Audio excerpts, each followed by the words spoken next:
We're facing unprecedented events of economic woe. We are facing unprecedented events of war.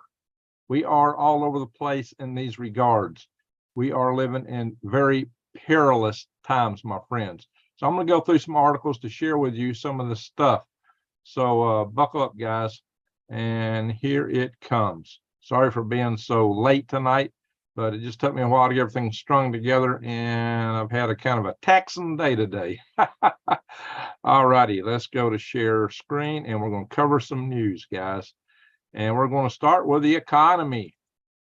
Bang. This is not good news. U.S. government to borrow $1 trillion in Q3 as deficit widens. $1 trillion. This is going to see what's going to happen is because our interest rates are going up, we got to pay more money to service our debt too. So the deficit widens. What we're talking about here is debt servicing costs shatter this 11-year high. Well, there's no surprise in that at all, my friends. So watch out. It is going to be a tumultuous time ahead. Let me go in some other articles here. We're going to go through this stuff real quick on the economy. We got 30 in the room now. I guess that's good considering we're probably late as I've ever come on here. All right. Dollar collapse inevitable. I'll talk to you guys in chat room in a minute. Let me get through a few of these first. So Schiff on U.S. Now, this is Peter Schiff. He's one of the lead economists, and he's talking about an impending collapse of the U.S. dollar. It's not like I haven't talked about that, right, my friends? An impending collapse of the U.S. dollar. Well, look, we're no longer backed by oil. The U.S. dollar is no longer a petrodollar. That was the deal Nixon cut with Saudi Arabia, so we could go off the gold standard and do well. Well, that worked for a few decades, kind of, sort of. But you got to remember, our money is fiat currency. It's no longer backed by anything. And, you know, Fitch downgraded us from a AAA to AA credit status, and that's causing problems. But Peter Schiff says that's nothing compared to the stuff coming up. Like he said, it's meaningless. As treasuries, which is what our government uses to finance this debt, treasuries are junk bonds. Treasuries are junk bonds. Can you believe that, guys? That's what he's saying. So, and he went on a little bit more. He's got this quote here I want to give you guys.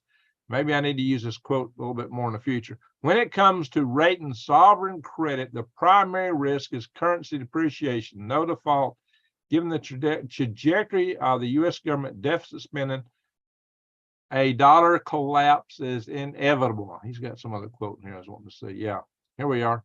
Treasuries are collapsing as oil prices surge. Once the dollar falls, the treasuries and gold rises with oil, the party is over. Are you paying more at your gas pumps, guys? You tell me. The party's over. Saying goodbye to a soft landing. This is what all the economists are starting to say now. Oh, yeah, we're going to have a soft landing. It's not going to be as good. Say goodbye to a soft landing and brace for impact.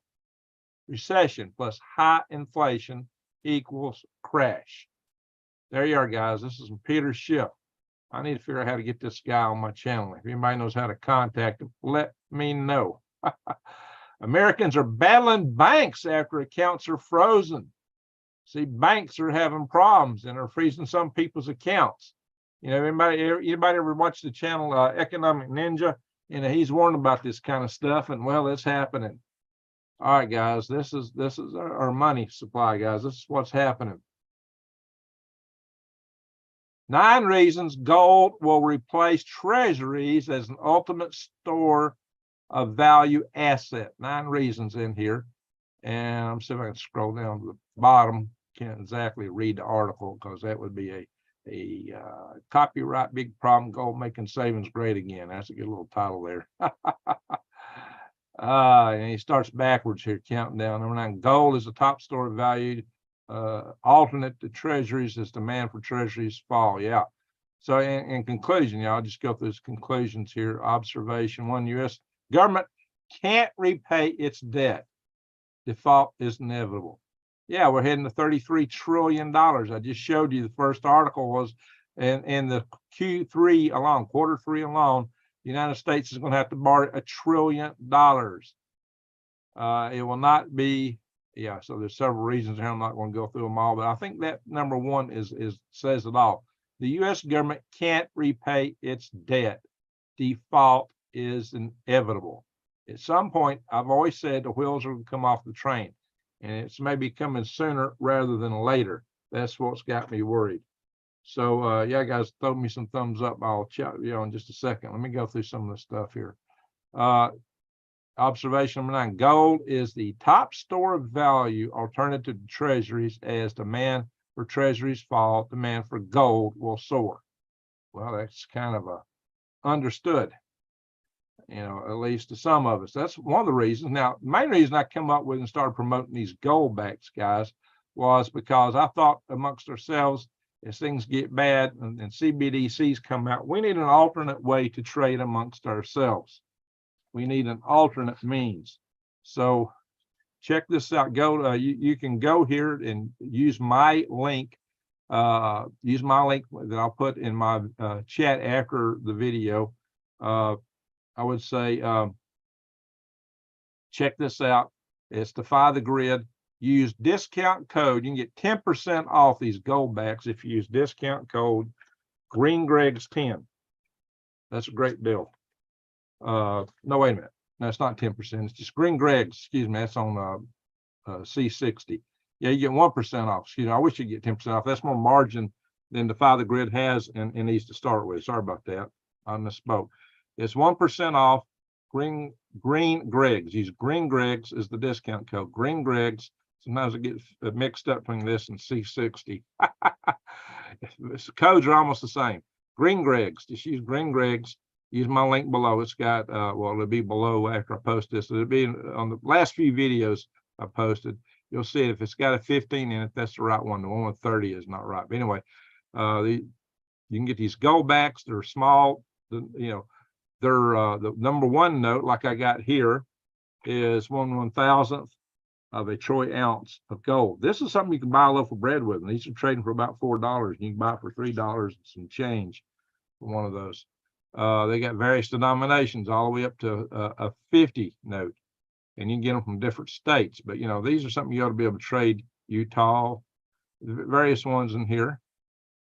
A lot of states are recognizing these directly, but you can still barter amongst yourselves anywhere with these things, guys. So that's the beauty of these. Nevada, there's some beautiful ones here. They're all works of art. And if you don't like that, you can go in here and get gold bullion, silver bullion, platinum, and you can get coins. And the cool thing about Defy the Grid is if you find a better price anywhere else, they will meet it or beat it. You can't beat that. So check that out. Yeah, so you can get coins, silver. A lot of people love silver. I like silver. So you can do it all here, including, like I said, platinum, and you can get the bullion directly. So you're not going to, if like it says, if you find a better price, they'll meet it or beat it. That's a great deal. Anyway, let's go on. All right. I think the article I thought I was going to put up next. Oh, yeah. I was going to show this one toward the end, but I guess I got it in a little bit early here. Guys, I've been talking about those people coming across our border. Well, apparently their cartels are exploiting the app the United States government makes available to help guide them in. They've hacked it. And so it's not, so it looks like the people had an invitation. So just anybody can get across the border with this hacking this app that the cartels figure out how to do. Duh. Anyway, let's talk about the war here. We'll talk a little bit about war, guys. There is a lot of things happening. Man, I've just not had time to come on here. My apologies. I have been busy working my taxes, and I've just not been able to get on here. But Ukraine claims its forces breached the Russian lines. Now, it's only breached the first of like 3 lines. Now, they're hoping this is their most intensive line that they've breached, but they've not been, they can't run them freely behind the Russian troops yet. They can't get behind the Russians yet. If they do that, then Russia might have a big issue. That's what Ukraine would want to do on their side. Like I said, what Russia would want to do is get around and take out the supply lines from NATO coming into Western Ukraine. They might use the Wagner forces for that. I don't know. That's going to be kind of hard to do, but they've not done that. So Russia's got some problems with logistics, and that seems to be their key issue in some of this stuff. Oh, see, Sally accidentally deleted somebody's comment. Okay, that happens sometimes with the phone, or you're scanning things, or you're scrolling. Yeah, sometimes that stuff happens. So whoever it was, she's apologizing for that. She didn't mean to do it. I'll check back with the stuff here. Yeah, the cartels expecting to get paid with CBDCs. I don't doubt that, guys. But hey, CBDCs is the biggest reason I started promoting goldbacks. But with the economic crash, now there's a whole new set of reasons. The price of gold is going to go way up. Hey, let's go back over a little bit. I think gold has not yet started to tack up like I'm expecting. What did I do? I lost my link to that. I must have closed it. Did I close it accidentally? Sometimes no, there it is. This usually tells you on top of the page what's going rate. Yeah. All right. So far, gold has been a little bit stable, and silver, that's a good thing.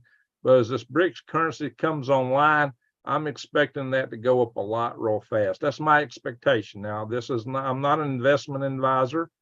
So, you know, anything you put in something in any investment's always a risk, do what you can afford. But I'm not even promoting this as an investment. I'm looking at it as an alternate means of barter, exchange amongst ourselves when it gets bad. Anyway, so let's go over here. Russia claims to have defeated the Ukrainian sea drone attack, but that didn't happen. The sea drones have been hitting Russian ships. This is a video where a picture from a video you might have seen us on Lee Hillbarger's channel. I saw it live, almost live, just right after it happened. I did not have time to come on and make a report on it. But guys, they've hit this. They've hit an oil tanker, and these drones are domestic made, apparently in Ukraine. And that's what's hit the Kerch Strait Bridge. They're using these. Apparently there was some British technology in it. So I don't know, guys. They're making a lot of hits. This is Russian Navy ship capsizes after Ukraine launches an audacious drone attack. There's your explosion. That's the ship that hit. And I thought I had an article showing it listing on the side.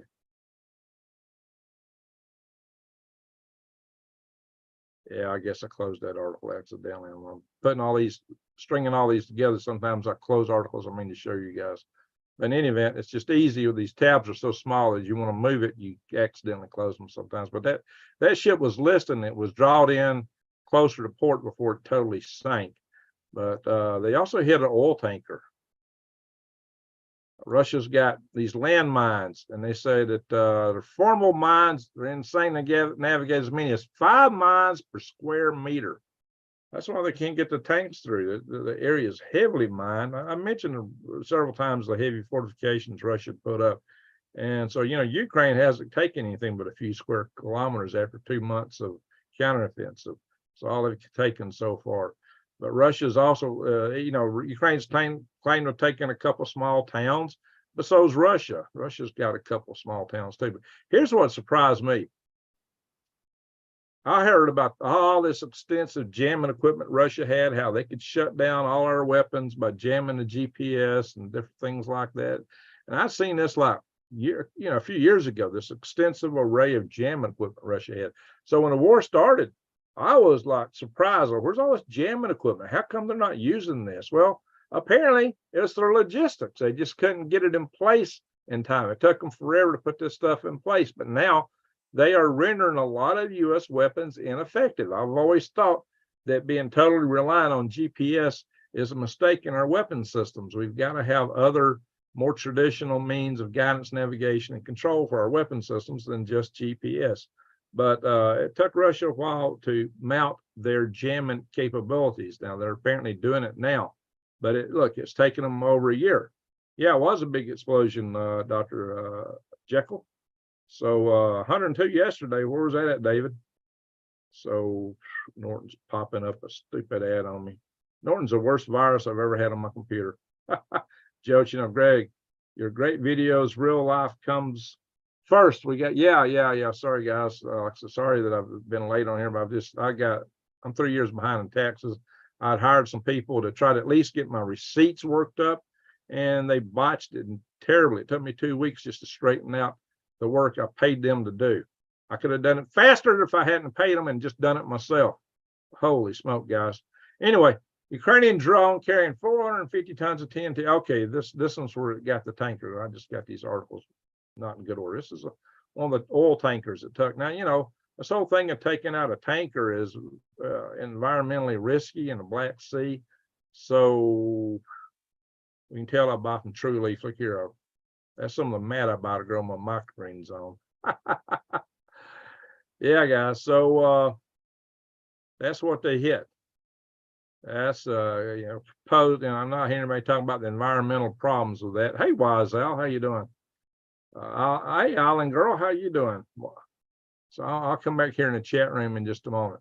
Let me get through the news first, because we want our coffee watchers in the morning to be able to get some quality input here first. Just hitting the news first. CNN poll: majority of Americans oppose more U.S. aid for Ukraine in war with Russia. Now, I'm seeing this from you and a lot of other people.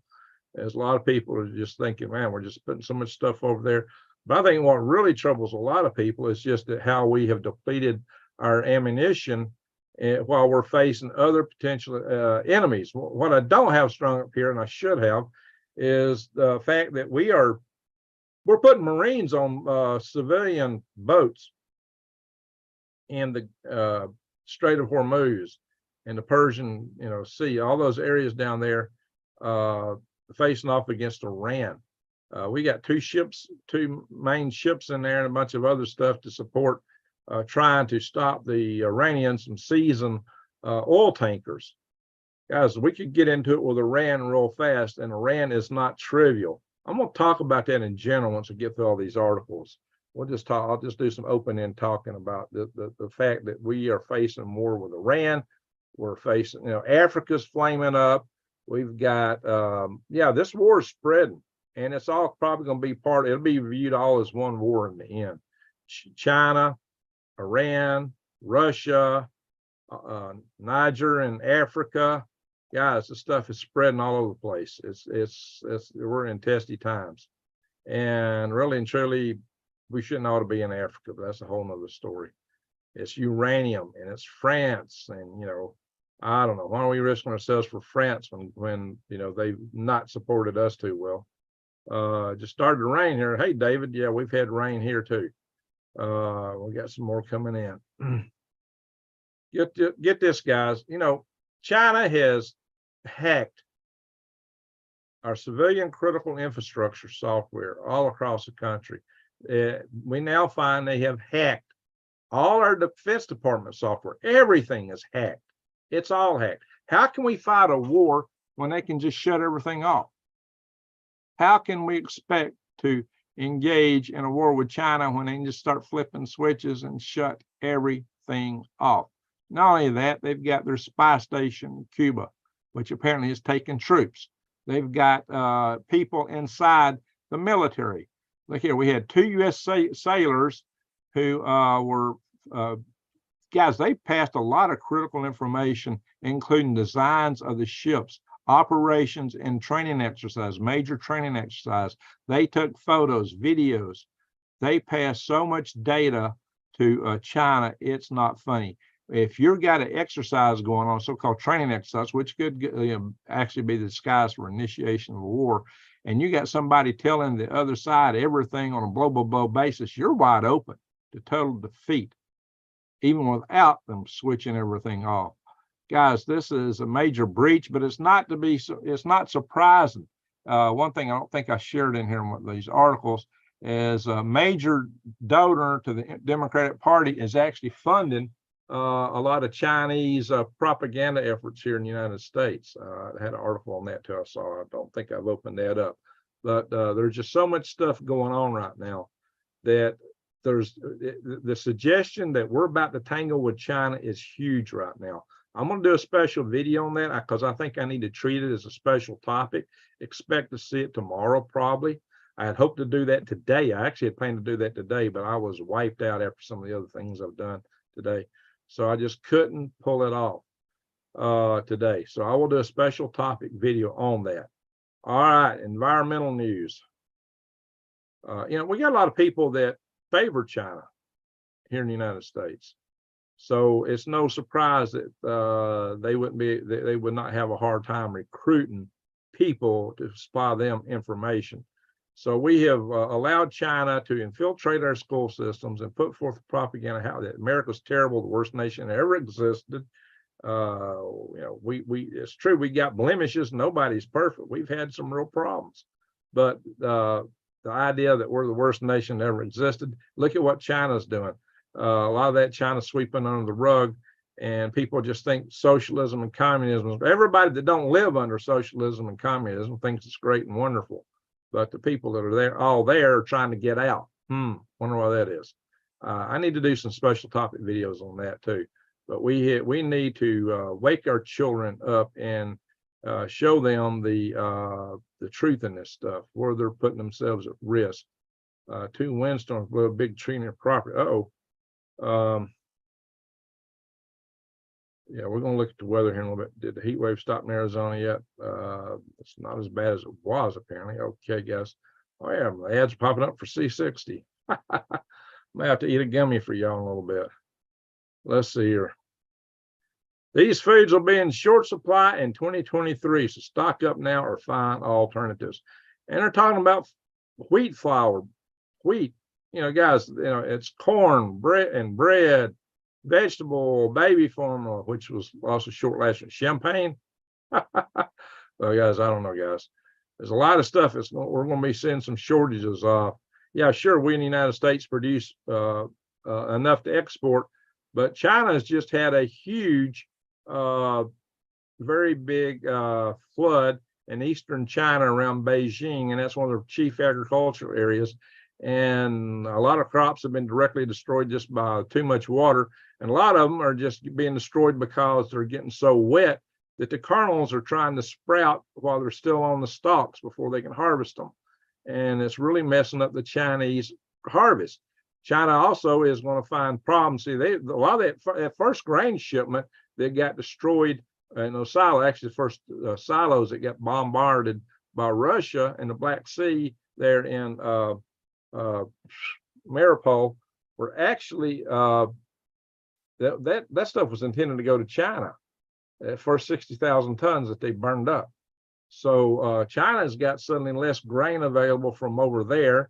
They're not going to be able to buy rice from India. Sure, China's like the #1 producer of like wheat and rice, but they consume what they produce, and they have to import more. And suddenly they're finding the imports are going to be scant. So they'll be buying up the stuff right here in the United States because we don't have any rules to limit exports. Our exports are wide open. They'll probably buy us into shortages before we even wake up to it because they're going to start buying really soon. The prices have jacked up. And we're on a global market, guys. Just even if we had enough to feed ourselves, it's going to be higher because and who's going to suffer is the people in Africa and poor countries. They're going to suffer mightily as these prices go way up. And that's not going to be easy on us because food prices, fuel prices, it's all going up. Guys, we had a little event here today in Madison, Alabama, where I usually do my farmers market. Alabama Library, Caves to Brave Books, and Kirk Cameron, they had this Moms for Freedom event there. And a bunch of people on the left side of the spectrum wanted to get that shut down. And because they had like 300 people registered for the event, bought tickets for it, or didn't buy them, they just got them online off of Eventbrite. They said it was beyond capacity of the library. And the library, like in a day or two before the event, tried to close it down, but Cameron threatened to sue, and they opened it back up. Well, this was mainly just a reading event for kids. I actually went out there this morning. I was hoping to get in and maybe interview Kirk Cameron or maybe some of the protesters. I was wanting to do some interviews, but when I got there, some jerk was playing all kinds of music on it, had a big loud boom box out there playing loud music, and it was all stuff copyrighted. I knew I couldn't do a video with that playing. And so I went and got in line. I got in line early. I waited in line out in the hot sun this morning 2 hours. I sent one of my workers to do to do the farmers market so that I could do this. And wow, after 2 hours and getting there early, they let the kids, anybody had kids, get in first. And so by the time all the kids got in, I couldn't get in. So I wasn't able to get in at all. There was an overflow site, but my real objective was to do some interviews. And I thought I'd hopefully interview Kurt Cameron and maybe, I knew it was a long shot, or maybe some of the protesters, but, I just couldn't pull it off. So I wasted a bunch of my time and got real hot out there this morning. And that kind of wiped me out. I only slept 3 hours the night before, and standing out in the hot sun for 2 hours this morning, I was able to run a few errands. And after that, I was zapped. I was a zombie today. And I thought, well, gosh, I got extra time. I'll do all these videos. I wasn't able to put it together. I was a zombie, guys. So anyway, I was there. They had the event. Some of the protesters took kids and went in. I hope they didn't disrupt the event itself. But draft here, can you imagine? Yeah, they're talking about a draft. Waving rainbow flags to the enemy. I got to read the chat here in a minute, guys. I will go through and look at the chat. I do that more than other channels. All right, so that's why. Now here, click this, guys. How do you lose 85,000 children? Talking about children. How do you lose 85,000 children? You bring them in this country, kids, unassisted, no parents with them, and they all get processed through by the federal government. You would think that they would keep up with them and know where they're at, their whereabouts, and ensure that they were still safe, because they're unaccompanied. They don't have the parents with them. So if you're going to take them in, if you're the government processes them in, you're taking responsibility for the safety of these kids. And kids matter more than anything. I don't care where they're from. Kids are kids. All kids are valuable. All kids are precious from anywhere. And they should all be treated precious. And that's not what we're doing. How do you lose 85,000 children? We got some congressmen who are trying to get to the bottom of this, but how do you lose 85,000 children? This is crazy. So the crops aren't going. Yeah, we're having our crops are down too, guys. Our winter wheat was like nothing. I didn't even see any winter wheat growing here this year. You might have seen a thumbnail I've used on some of my videos of a hand with wheat in it. That's my hand. I was doing that. I made that photograph last year. We had wheat. I ain't seen none this year. Anyway, well, we know what this is all about. So the Biden admin told Facebook that censoring bad content was a primary concern. Yeah, but see, they got to be the ones that define what bad content was. This is all political, guys. Oh, by the way, X, formerly known as Twitter, has made a new deal that if you lose your job as a result of a post you make on Twitter, they will sue whoever fired you. Can you believe that? Can you imagine that? That's Elon. They will sue whoever fired you. They said they'll spend whatever it takes. Wow, could you imagine if this platform were to do that, or Facebook? Holy guac and smoke and moly. Yeah, these guys all been stomping on us, but Twitter is saying, nope, no can do. Oh, not Twitter, X. I got to learn the lingo, right? Anyway, yeehaw. Other news here. Bing, bing, bing. Electric vehicles. Texas to hit all electric vehicle owners with high fees. Well, it makes sense actually, because gas taxes are what pays for fixing the roads, the bridges, the infrastructure. Electric vehicles are heavier than regular vehicles, and they're not covering that tax. And being that they're heavier, they do more damage to the roads. They do a lot of wear and tear on the roads, so they're not covering their fair share of the wear and tear. So Texas has decided to hit the owners with fees. This should be universal, because that's got to be paid for. Why should people in electric vehicles have a free ride when us gas-powered cars are paying for them to drive the roads, basically through our gas taxes. So, you know, they need to cover their fair share, like it or not. That's part of it. All right, guys. Now, I thought I was going to share this the last thing. I don't know what to make of all this stuff. This is zany kind of.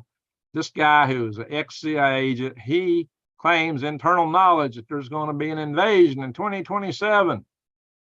But a lot of us think this is biblical, because there's a lot of parallels between the phenomenology associated with so-called aliens and demons. If you look at the alien abduction phenomenology that a lot of people talk about, and the things they describe, it's the same kind of effects that were described by people who were suffering attacks from incubus and succubus from way back, you know, going way since, you know, the turn of the previous millennium. So what's really cooking here? And is this guy just smoking something? Where'd he come up with this? I don't know, guys. But a lot of people are thinking that we're being primed for something to come at us, and it may not be good. So is this what's driving everything toward control? I don't know, guys. All right, we're going to do some garden news. We're going to do a little good news as our regular news tonight. How about that? The best way to kill weeds is not Roundup. Roundup's not even the most effective way, and Roundup's got all those nasty chemicals that you should not want to put on your land or on your property. You should not want chemicals of Roundup or Grazon anywhere near your property. If you got fields and pastures and you're putting Grazon down, in fact, if you got horses and buying hay, you ought to ask the people to spawn hay, did you use Grazon? That stuff probably is bad for the gut biome of your horse. Yeah, they can go on some nice, pretty grass, but it's full of chemicals. And if you use the compost from the grass, it's going to destroy your garden. So, you know, this is bad stuff. They're trying to come up with every excuse they can to put chemicals everywhere they can put them. And these chemicals are bad for us. These chemicals are affecting our environment all over. They're affecting wildlife. They're affecting people. So don't use them yourselves. What we're talking about using here? Vinegar. I'm going to do a flatworm video real soon, hammerhead worm video. And what I'm talking about for taking care of worms work for weeds too. I mentioned that in that video. I've already recorded. I just haven't posted yet because the last few videos I did underperformed. And I know that's going to underperform because people don't want to watch worm videos on there. And you post on worm videos, people don't watch. And you post on doing garden videos, people not watching. It actually hurts the performance of the channel, believe it or not. So yeah, we'll talk about this some more toward the end when I get through the articles. We need to have some conversations here. All right. EPA approved fuel ingredient. Now let's get this. Fuel ingredient nearly guaranteed to cause cancer over a lifetime. Oh, this is so we can be green. You got to be kidding me. Well, basically, it's got to do with putting plastics in fuel. Now, we want to get rid of our plastics, but this is not. Yeah, white vinegar. Use white vinegar, absolutely. White vinegar and get rid of the weeds. It works better. Horse farts will be next. You're right, David. They're going to go after everything. Probably rabbit farts and worm farts. Who knows what they're going to go after? You know, they're going after light bulbs. They're going after every appliance you got. They're going after all your gas-burning vehicles. And yet, the electric vehicles are probably putting more carbon in the atmosphere than any gas burner. That's what a lot of the reports are claiming. So I don't know, guys. But get this. So there's a number down here somewhere. I hope it's not pulled out. Where is it? Anyway, they're claiming, here we go. You got a 1 in 4 chance of risk of cancer from jet fuel. We're talking about this stuff is in the atmosphere. The jets fly over the atmosphere. Over a lifetime, your cancer risk is going to go way up. Such risks are exceedingly unusual. Scientists who worked for the EPA for 30 years once directed the division that managed the risk posed by chemicals. So this is crazy, guys. You'll have like a 1 in 4 chance of cancer from this stuff, according to this article and this scientist who's quoted here, Maria Doa. Spent 30 years at EPA. She's kind of blowing the whistle on this, guys. See, they're supposed to, if something causes one additional case in 1 million people, they're supposed to not put it out. Yet this is going to put everybody at risk. But it's okay because it's green. Wow.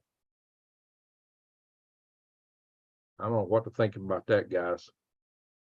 See, they don't really care about us. They, if they did, it'd be after all the chemicals in our environment. The chemicals are really wrecking everything. Do you realize the animal litters are smaller? We are 20-year-long study shows a link between artificial sweeteners actually increase body fat. If you're using an artificial sweetener for purposes of diet so that you don't get fat, well, it's going to backfire. It won't make you fatter. Don't use the artificial sweeteners. They're worse than sugar. Sugar's bad for you, but that stuff's worse. Oh yeah, there's that guy again. I thought I'd put that at the end. Yeah, the same guy here talking about an invasion. Yeah, crazy stuff. All right, back to the chemicals. Now, here's an article that's claiming that more girls are going through puberty due to pandemic lifestyles. Well, that might have something to do with it. But how about all the gender bending chemicals and the plastics we're putting in our environment? They mimic estrogen. I would think that may be a job. Do you realize that in the wild, animals litters are smaller than normal? They blame it on the temperature. But what about all the gender bending chemicals that's pervasive everywhere in our environment? So they're not tackling that. That's what we need to tackle. There's other ways to do agriculture. Hey, Drops. The message is brought to you by Solar and Wind. Yes, we are solar. Hey, I got no problem with homestead using solar and wind, guys. But this whole idea that we got to move our whole economy into that is problematic. Look at all these earthquakes here. It's like an arc right here and another arc right here. Is Chewy Weather with us tonight? Chewy Weather's been really concerned about these earthquakes over here in the Juan de Fuca fault plate here. And there's one right there. They're pretty pervasive. Now we got a bunch of them up in Alaska. But this is like an arc, and that's like another whole arc. Of course, this is Jellystone right here, close to it. Kelly, Idaho, 3.9. Of course, we get a lot of, this is pretty common to have them right here in West Texas, New Mexico. Toya, however you pronounce that, Texas, 2.6. All right, Colorado, 2.7. Sears, I know how to say that. I can't say it right now. Cyril's Valley. Yeah, one of the guys that does anti-gravity work. His name's Cyril. Cyril's Valley. Oh my gosh, guys. Is that close to the Long Valley Caldera? I have to look that up. Bernie, California. Of course, Puerto Rico's always rocking. There's no, that's not Puerto Rico though. That's another island, Cruz Bay. There's your Puerto Rico earthquakes. Now we got some up here in the Mid-Atlantic Ridge. Mid-Atlantic Ridge is rocking pretty good, 5.3. And there was an earthquake that took some lives in China. Just happened. Right here, I think 20 some odd people right here. First report, probably more in Hebei, Shandong border region in China, 5.4. That took a few lives. We probably don't know how many even just yet. That's a pretty good one right there. 5.2 in Indonesia. We got some up here in, looks like Afghanistan. A couple of them there out of 2 or 3 of them. Australia, it's got a decent quake in it now. What is this again? 5.2. Katanen, Australia. New Zealand. We got anybody from Australia or New Zealand in the house right now? Yeah. How do you say that? Komagata. Sure, I'm not saying that right. All right, Pacific at Antarctic Ridge, 5.2. We got some, now look down here in South America, guys. It's rocking down here. And here's another Mid-Atlantic Ridge earthquake. Wow, quite a few Mid-Atlantic Ridge earthquakes all at once, guys. So the earth is quaking and shaking. All righty. Let's look at windy. Y'all was asking about the weather. Well, Phoenix is 100 at summertime. It's in Phoenix 100 in the summer. That's kind of mild. Of course, it is nighttime there now. So some of you guys were just reporting some high temperatures here earlier. Denver 64. Memphis is still 80. 75 here in Hunts Patch, which is just below me. Actually, I'm up here close to the state line. I'm above Huntsville. 77 in Birmingham. Birmingham's not burning too bad. Hot Atlanta is not too hot either. Jacksonville, 77. See, I'm looking at maybe doing a job out here in Lake City, which is just west of Jacksonville. Dallas is still cooking, pretty warm. It's in the 90s through some of central Texas here. 93, and San Angelo, killing 89. Albuquerque, 86. Farmington, 79. Flagstaff, those are cool, 64. Alpine, 62. But Phoenix is 100. Las Vegas, Lost Wages, 89. Lost Angels, 71. Here, San Jose, 66. I've seen it cool up here a lot of times, but San Diego is just 70. Yuma Proving Grounds area, big military test area for the Army, 93. We had a bunch of storms here tonight. Let's go and look at Snowflake. Show 71. Snowflake is 79. Fallbrook's 84. It's been a little warmer out there than it is here of late, but the temperature records through the summer are usually higher for here than Snowflake. Not Phoenix, though. Is Arnold in the house? Or Chewy? All right, Eugene, 66. Portland, 71. Seattle, 70. Montana, Great Falls is 64. Missoula, it's 59. It's a beautiful area. I've driven through Missoula and crossed over here once upon a long time ago. Alberta, Slave Lake, 57. Red Deer, 57. Calgary is just 62.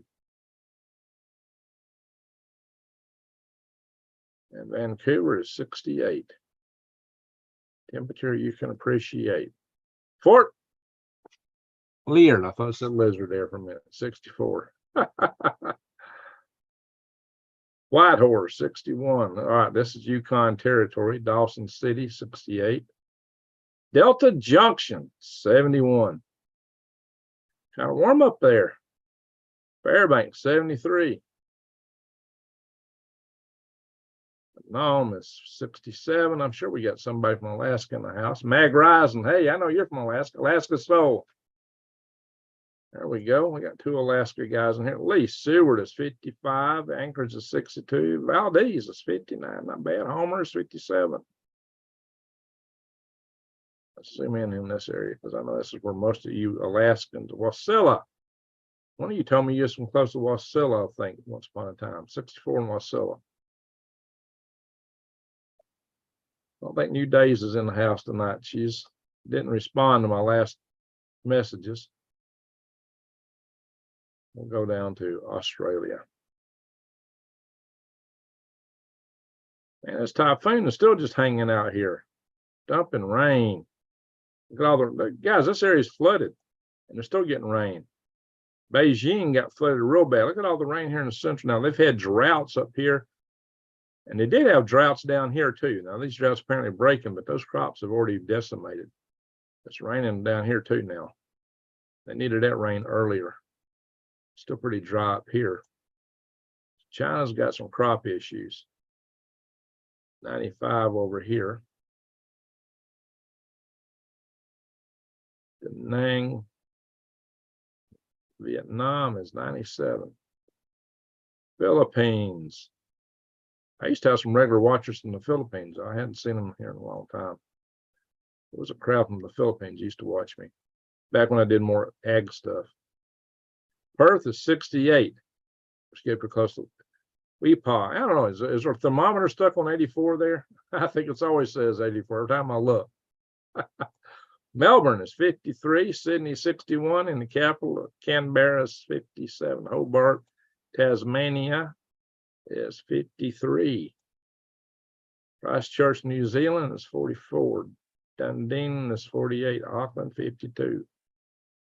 All right, so we got 50s down there. Probably about the same as, that's wintertime down here, folks. That's probably about the same as England. Let's go to England.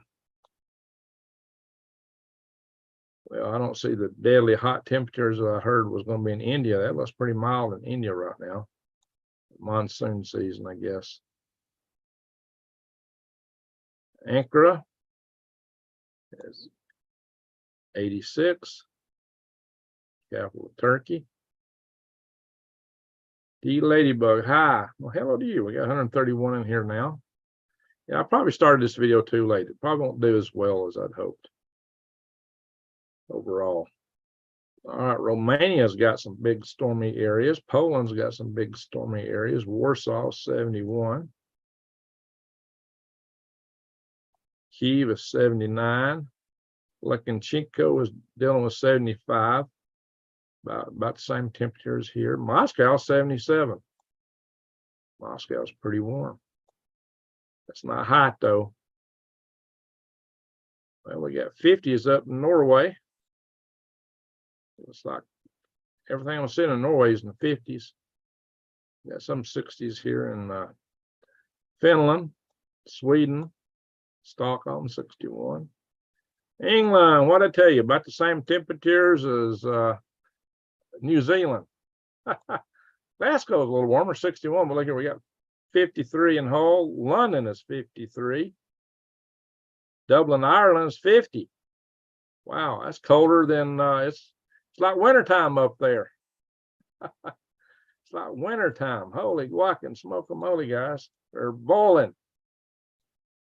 That's what all the articles talk about. So everybody's boiling. Let's look at Maine. New Days is not in there. She might watch this later.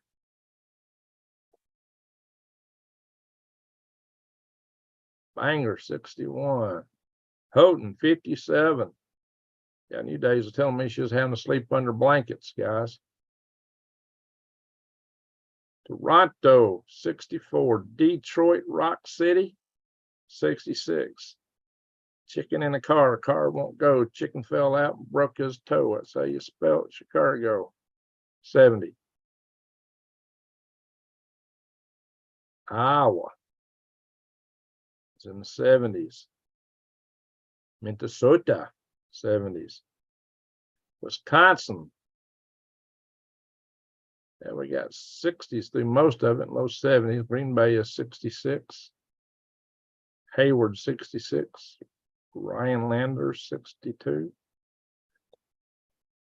Now, we had a bunch of lightning come through earlier. I thought we had some coming right at us. This is only showing up here at the lakes up there.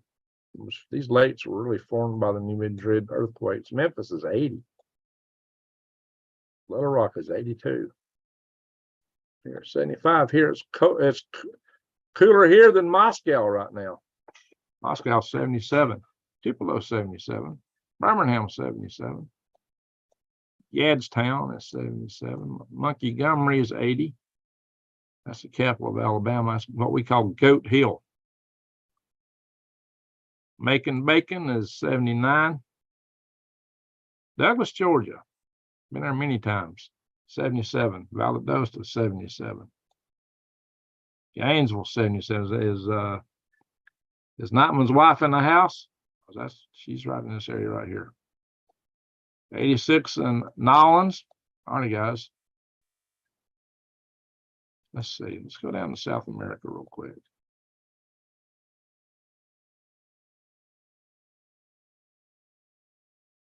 Mexico City's 59. They're boiling. Boiling. 82 there on the Gulf. Pacific, some of those places are 80. Managua, 79. And Nicaragua. Bogota, 50. Medellin, 55. Now we're getting south of the equator, so close to the equator here, though. Are we boiling anywhere down here? It's wintertime down here, though. So, all right, Argentina got some 39s, 44s, 46, Chile, 40s and 50s. All right, guys, we pretty much covered the world on that. Let's check out space weather. All right, asteroids. Nothing coming right at us. Nothing coming between the Earth and the Moon that we know of. A lot of times we discover them after they pass by. So all these pink ones here, Most of those are ones we discovered after they zoomed past us. Yeah, AI just discovered an asteroid. I'll show you a little article on that in a minute. All right, there's a solar geomagnetic storm alert for a G2 storm, but it's going to be a glancing blow, so there's really nothing. It's going to cause some radio interference, but nothing really to worry about. There's our sunspots. No big ones facing us. That's good news. Scroll down here to the aurora is pretty mild right now. Yeah, they say the glancing blow reaches on the 8th of August, by the way. M-class flare, 55% within 24 hours and 48 hours. X-class is down to 10%. See, the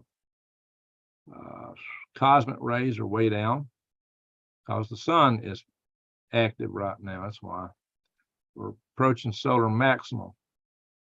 All righty, guys, here's that article on that asteroid. Asteroids, AI algorithm discovers previously unseen potentially hazardous asteroid. We missed it. The people did look at scanning the star field photographs, but AI found it because it was against the stars of the galaxy, the center of the galaxy, so it was hard to see, but AI found it. Apparently, it came closest to us back on the 22nd of September last year. But that approach was still, what, 43 million miles? No, 4.5 million miles. 4.5 million miles, that's about 12 times the distance between the Earth and the moon. So it was way out there. 600-foot asteroid. That is not the same asteroid. That's another asteroid. That's one we photographed a long time ago. So that is not the one. Now, how does Getty claim that? This is a NASA photograph. That really bugs me. Getty takes credit for everything, and if you try to use it, that photograph, they will hit you with a strike. Getty has no rights to that photograph. It's a NASA photograph, and which means it's open for public use. Shame on you, Getty. Shame on you. By the way, hey, I asked Bard about my channel to do a review of my channel. Bard is the Google AI. It actually was complimentary. I couldn't believe it, given the way they've shadow banned me. So,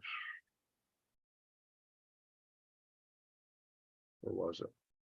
Here it is. Niche. Your channel's niche is gardening and survival education. It's a great niche. There's a lot of interest in these topics. Your content is high value and informative. You do a good job of explaining complex topics in a way that's easy to understand. Your videos are engaging. I hope you guys find that all to be true. I'm surprised it gave me a review like this, and it popped out on instantly. As soon as I asked the question, boom, this text all appeared at once. And it's like, wow. Production values, your video editing and audio quality are good. I actually don't edit my videos usually. Sometimes I do. It takes a lot of time for those I edit, though. Your thumbnails and titles are also eye-catching. Overall, your production values are very high. You get paid very high. You're promoting your channel on social media and other platforms. I do sometimes. Overall, your channel is very well done. Let me talk with you guys about that. These niches actually don't go together very well, unfortunately. So we'll talk about that in a little bit. Yeah. So anyway, what I showed you earlier was the for those that's just joining. I was telling you about, I kind of messed up. I gave the wrong discount code. Green Gregs is the discount code to use for 1% off if you go to defythegrid.com and get some gold backs, bullion, coins. You know, they got that deal in here that if you find a better price somewhere else, they'll meet it or beat it. That's kind of, you can't beat that. It's not beatable. Now, I gave the wrong code. I actually gave the code for this accident, this C60 Purple Power, which is a great super strong. I don't think you can get any better for an antioxidant than that, guys. It's super antioxidant.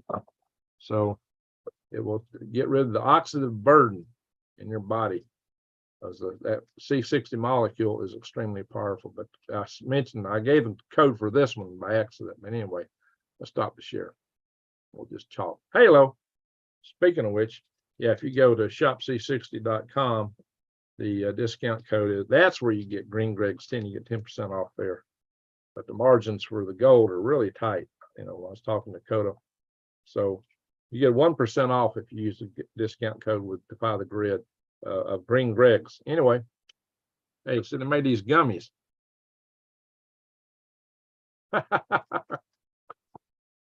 Check them out. That's part. That's wild cherry or something like that. It's a cherry tart cherry, not wild cherry. Tart cherry. Oh, guys, they're good. Of course, it comes in coconut oil. You can get cinnamon. And you can get this avocado oil. Ooh. This stuff is awesome. It's pricey, but it's awesome. Very awesome. Feel it. So, anywho, do I ever sleep? Not much. Not much. Too busy. Bot flies are bad in areas of Alaska. You don't have to. Well, I'll tell you what I had problems with up there was just skeeters. And Alaska, they claim the skeeter's a state bird, and they talk about how big they are. It ain't the big ones you got to worry about. Some little bitty ones will cover you up completely. You walk out in the bush in the summertime, you got to just about be wearing a bee suit.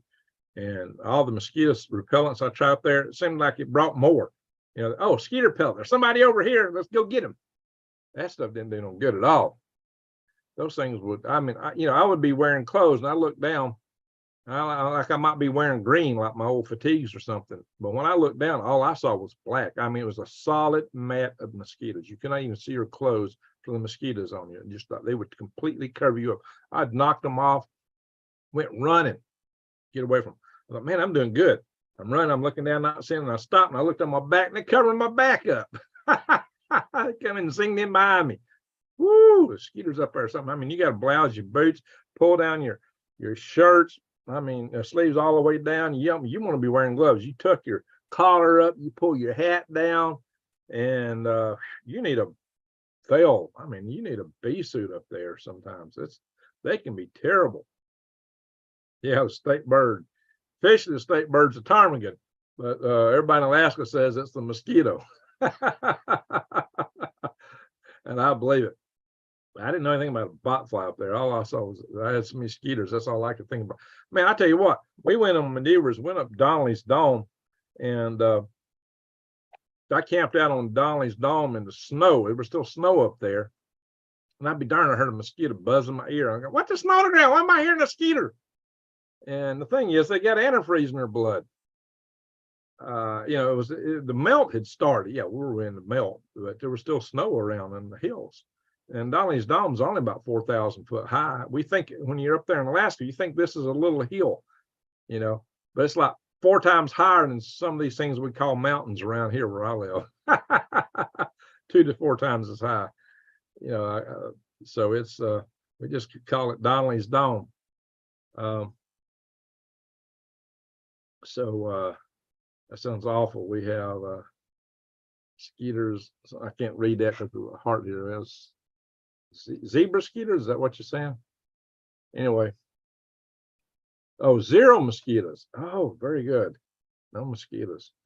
In Arkansas, you don't have mosquitoes. You are lucky. Yeah, that's what Granny said. You are really lucky not to have mosquitoes. So let me, Montana and Alaska, I can believe Montana will be about the same as Alaska. All right, so we got a Alaska Soul laughing. All right, let's check some of the chat out. It's your time now. Why don't we talk about where to take this channel to a little bit. I just want to try one thing, and I'm beginning to think I was heading in the wrong direction. I need to try something different. Let's see here. Whoa, what did I say? Stop. It's about McKinley. I was born in McKinley. Oh, okay, Meg Rising. Like in the national park there. Well, we called it Mount McKinley, but then they renamed it, started calling it Denali. When I first went up there, it was called Mount McKinley. And then they started calling it Denali. Joe, I'm in Ohio, but think of getting some 55-gallon drums on some Chevy straps to hold them together to make a pontoon boat. There you go. Rich from Texas. So speak a little too. Okay. Scroll at the top. Oh, not to the top yet. There we go. Fazioli, Jen Jammin, Coffee Bean. Michelle Young, how you doing? So I gotta try to scroll this where I don't try. I'll try to scroll with my fingers trying to do stuff. Timothy Bibb, you still with us? I think yours. C. Shelley accidentally deleted you and James Do. It looks like comments. Oh, yeah, thank you, Biden, says Mr. Pitch. Oh yeah, no kidding. Thank you for the gas prices too. Feel like no one's going to long buy T-bills from US. That's just it, Tiffany. Who wants to buy them? Just like Peter Schiff says, they're junk bonds now. I hope Biden likes the smell of burning hair. Oh, his ice cream's going to melt. There you go. Yeah, he'll have a fit if his ice cream melts. How's the cartels expect to get paid with CBDCs? Well, the CBDC that the United States is going to use is denominated as a dollar. That's going to be a different kind of dollar. They want to get rid of this paper dollar. They don't want you to have this. They do not want you to have this thing. I always tell you, just buy local. I'll keep this here because of the first most. I urge everybody to buy stuff local. But they don't want you having it where you can do anything outside the digital world because they want to track you completely, track and control. Well, when they first bring it on, they're not going to try to control them. They're going to tell everybody, oh, you can use it for whatever. You can do this, you can do that. Don't worry about it. Everything's going to be fine. You buy anything you want because they want to lure you in. But once they got you, once you've taken the bet and the hook is set, yeah. Hey, Joe, I appreciate that compliment there. Pay the bills. You're right. Poll came out this weekend with the majority of Americans thinking yeah, that's what I just showed later. Yeah, okay, very good. That's true. Big explosion, 102. Yeah. All right, David, where did you say you were? Last year I was 106 for 2 weeks in August. Yeah. They're making like, hottest ever. I haven't seen 100 degrees here this year. In fact, in the last 5 or 6 years, I think it got up to 100 one time in the month of November. That same month was colder than we had our hottest day and the coldest day of the winter season. It wasn't even winter yet. In November was a crazy month. But that was like 3 years ago. And a lot of people get mistaken because every time the heat index gets up, a lot of people take that to be the ambient temperature. It's not the same. Well, it feels like it. We've been so dry, no rain. No rain in Colorado? Yeah. Choctaw 2 sticks. Gotta love rain, yeah. Judge, I miss the southern dry storms sometimes. The sky changes, red, blue, and orange. Yeah, I love the sunsets. Hi from off-grid, 6,800 feet. Cool, lower 60s. Hey, Keith in Arizona, that's like a good place to be. Get ready, U.S. forced military draft incoming. They're talking about Komagata. Am I saying that right? Tiffany, wish we get around 105 tomorrow. Where you at, Tiffany? All right, we'll ask everybody where you're at here in a little bit. Did the heat wave stop?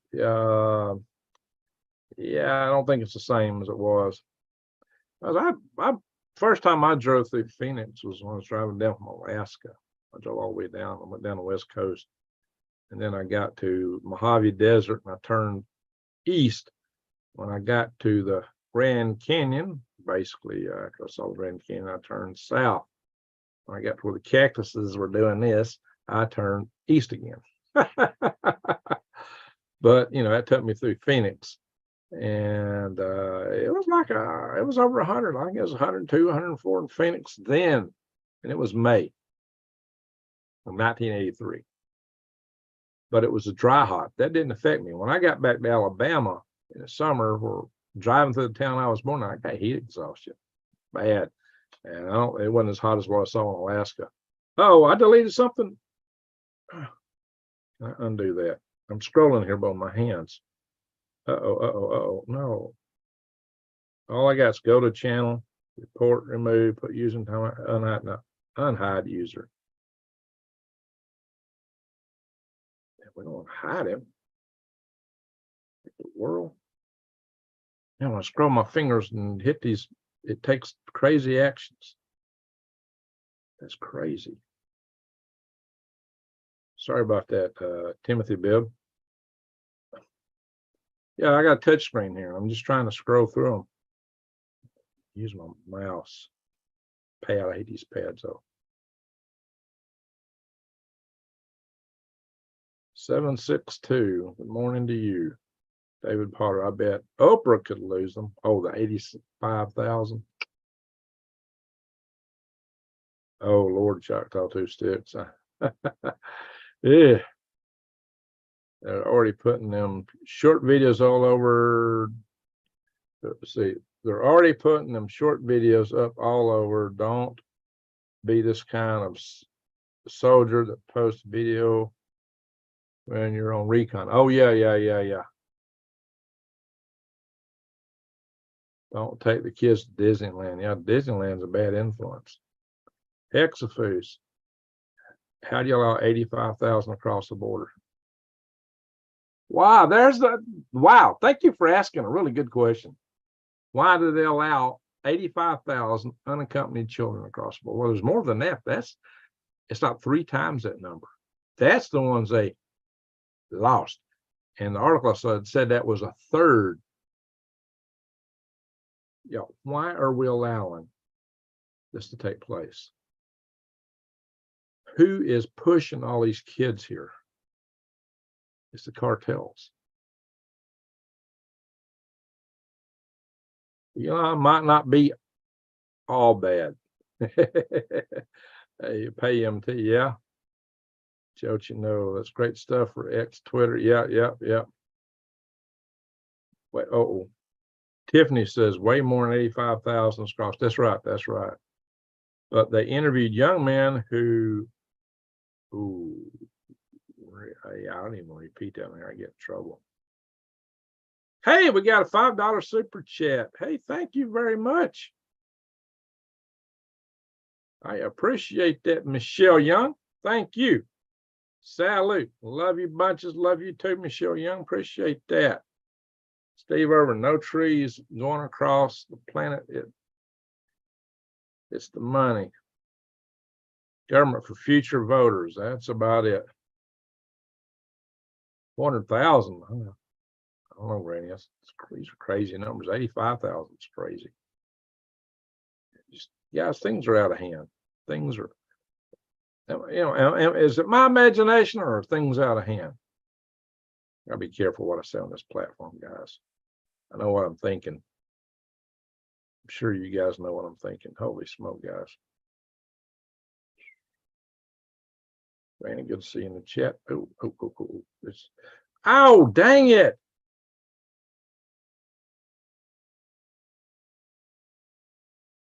I hate it. I'm scrolling. I'm messing. Sorry, I didn't mean to delete your message, Randy.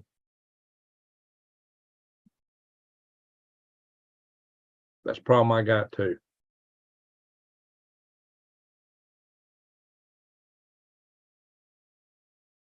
Jeez.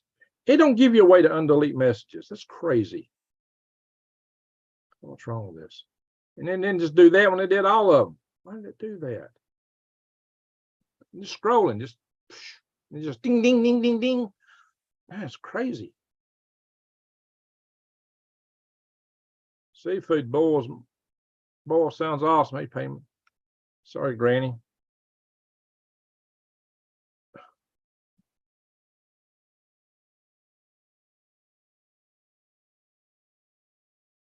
I'm gonna pin Granny's message. Just how can it be deleted if it's pinned?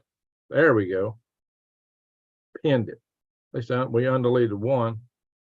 But why does it still leave the rest of them deleted? I mean, there will be some way to undelete a message. I don't see it though. That's a shortcoming here.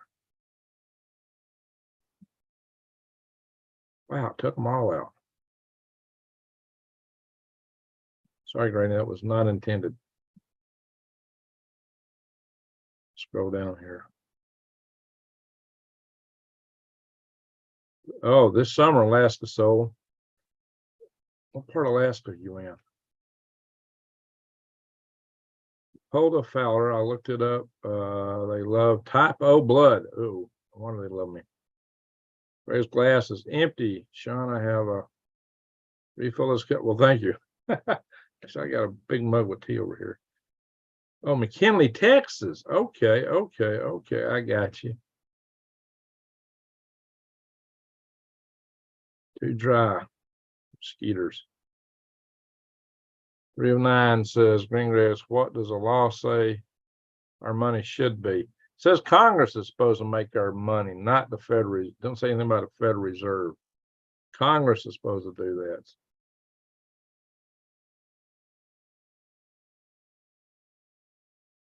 Uh-oh.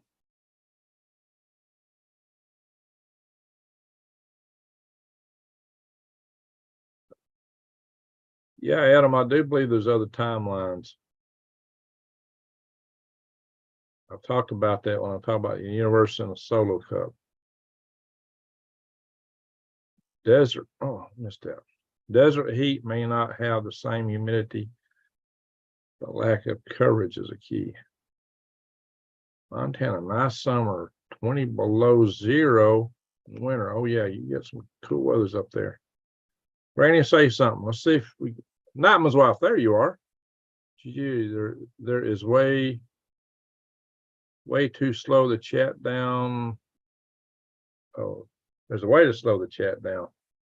We only got 148 in a room, so I don't think I don't think it needs slowing down. Granny, say something. Let's see if you can chat. I don't know what's going on. I did not mean to delete your message.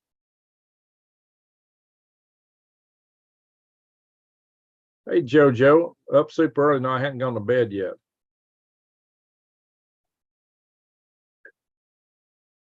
Say something, Granny.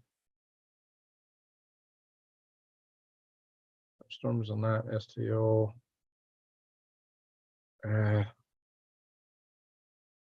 pinned one of her messages. I was hoping pinning it would get them out of being deleted.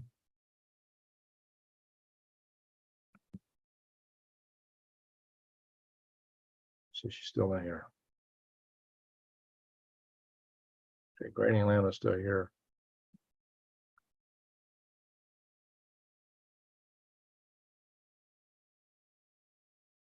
All right. I don't know, maybe it's keeping her from typing. She's not hidden.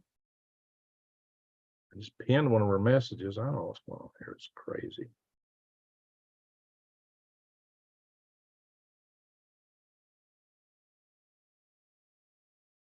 Not in timeout.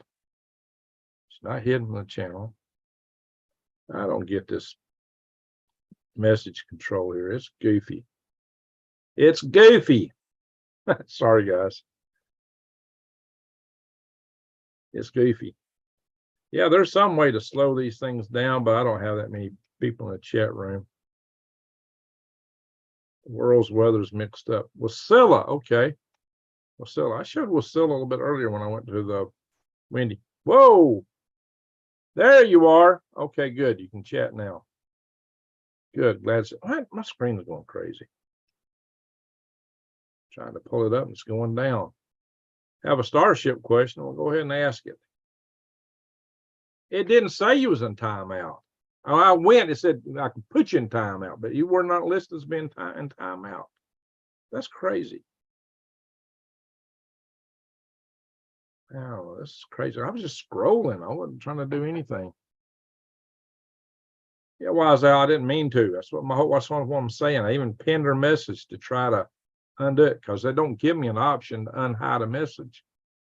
Oh, it's crazy, crazy. Good to see you back. Ken, hey, my worms are alive and thriving in Phoenix, Arizona. Very good.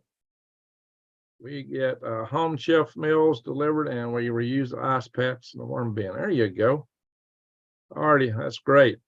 All right, Patrick, what's the Starship question? I am a space guy. If the Starship blew up on launch pad, is Padre risk? Yes.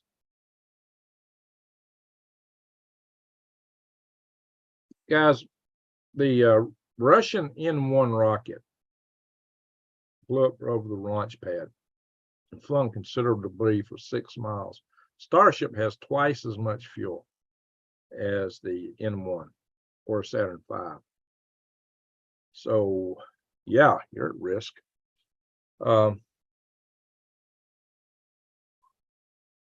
You saw the power of it just blasting the ground, and it's hitting debris for that debris went for 6 miles, and it wasn't even blowing up. Yeah, Elon needs to he needs to launch those things offshore. All right, Granny, thank you. Thank you for forgiving me. It was an accident. Greg, I've been asking the question for now. Okay, Alaska. So what's your question? Maybe I just didn't see it. Timothy Bibb, hey, Greg, Lee's having a problem with like a couple of hours ago. Oh, the same thing. Alaska Soul, what's your question? Scroll back up so I can find it. Joe, that you know, thank you for the Joe, that thank the sun for crazy weather and earthquakes. Yeah, we're having a bunch of earthquakes.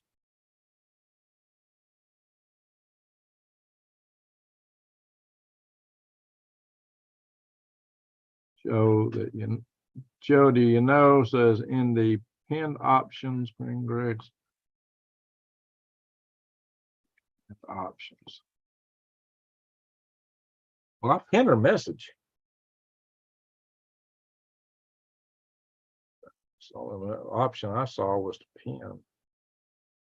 Now you're slashing and burning through your comments tonight. Oh.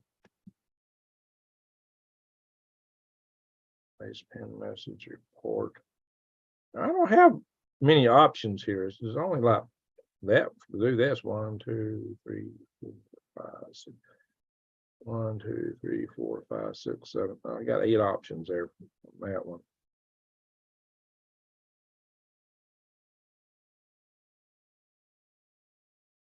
What's going on with Planet X? If there's a Planet X out there, it's way out there. There's nothing swinging around the sun like Steve Bannoon's always crying all the time. Greg, have you seen the purple smoke coming from the main factory? No. Was that the question? Alaska Soul, I'm not seeing that. Mia Ria just got here. What did I miss? A lot. I checked your page last night. Was disappointed you hadn't posted. Yeah, I've been extremely busy trying to work my taxes. I just couldn't get at it, guys. Sorry that I hadn't been posting as much lately. I've been trying to do 2 posts a day over the past month, but oh my God, it takes a lot of time to do that. And I got 3 years worth of back taxes I got to do, and I'm way behind even my schedule I was trying to do. I've been taking vacation to work my taxes, and I had planned to get my income stuff done. I planned to have all that done because I wanted to go out to Arizona. I got some other things I need to do here on the farm, and I can't even get to it because I had hired some people to at least just put all my receipts together and enter them into a spreadsheet, and they totally botched it. I spent more time redoing what they did than it would have taken me just to do it from scratch. They totally botched it. They say it's entering the solar system. Well, show me. Yeah, they've always, look, ever since the 90s, it's right there. It's just on the other side of the sun. It's about to swing around any second. I've done a whole video debunking this. Especially when Stephen Bannoon was like 2 or 3 years ago. Say, it's right there. It's about to come around and hit us. And I said, no, it's not. And he did a video talking about how we're about to be pummeled by asteroids 2 or 3 years ago. He said by October, nobody be able to deny it. And I came out in the video in August. And I said, I deny it right now. It ain't happening. It didn't happen. It didn't happen at all. So there's a lot of people getting excited about this stuff, and you can get a lot of views if you cover that. You'll get, and my channel will blow up. I've had a video like that. Look at Stephen Bannoon. He's got 500,000 subscribers almost. He comes out all the time saying stuff's about to hit us and things are swinging around the sun. And yet people keep coming in. He says it's going to happen years and years and years ago. He's always wrong, but he just keeps more subscribers. People watch that stuff and watch it and watch it and watch it and watch it and watch it. Yeah, I could have 500,000 subscribers if I come out with junk like that. No.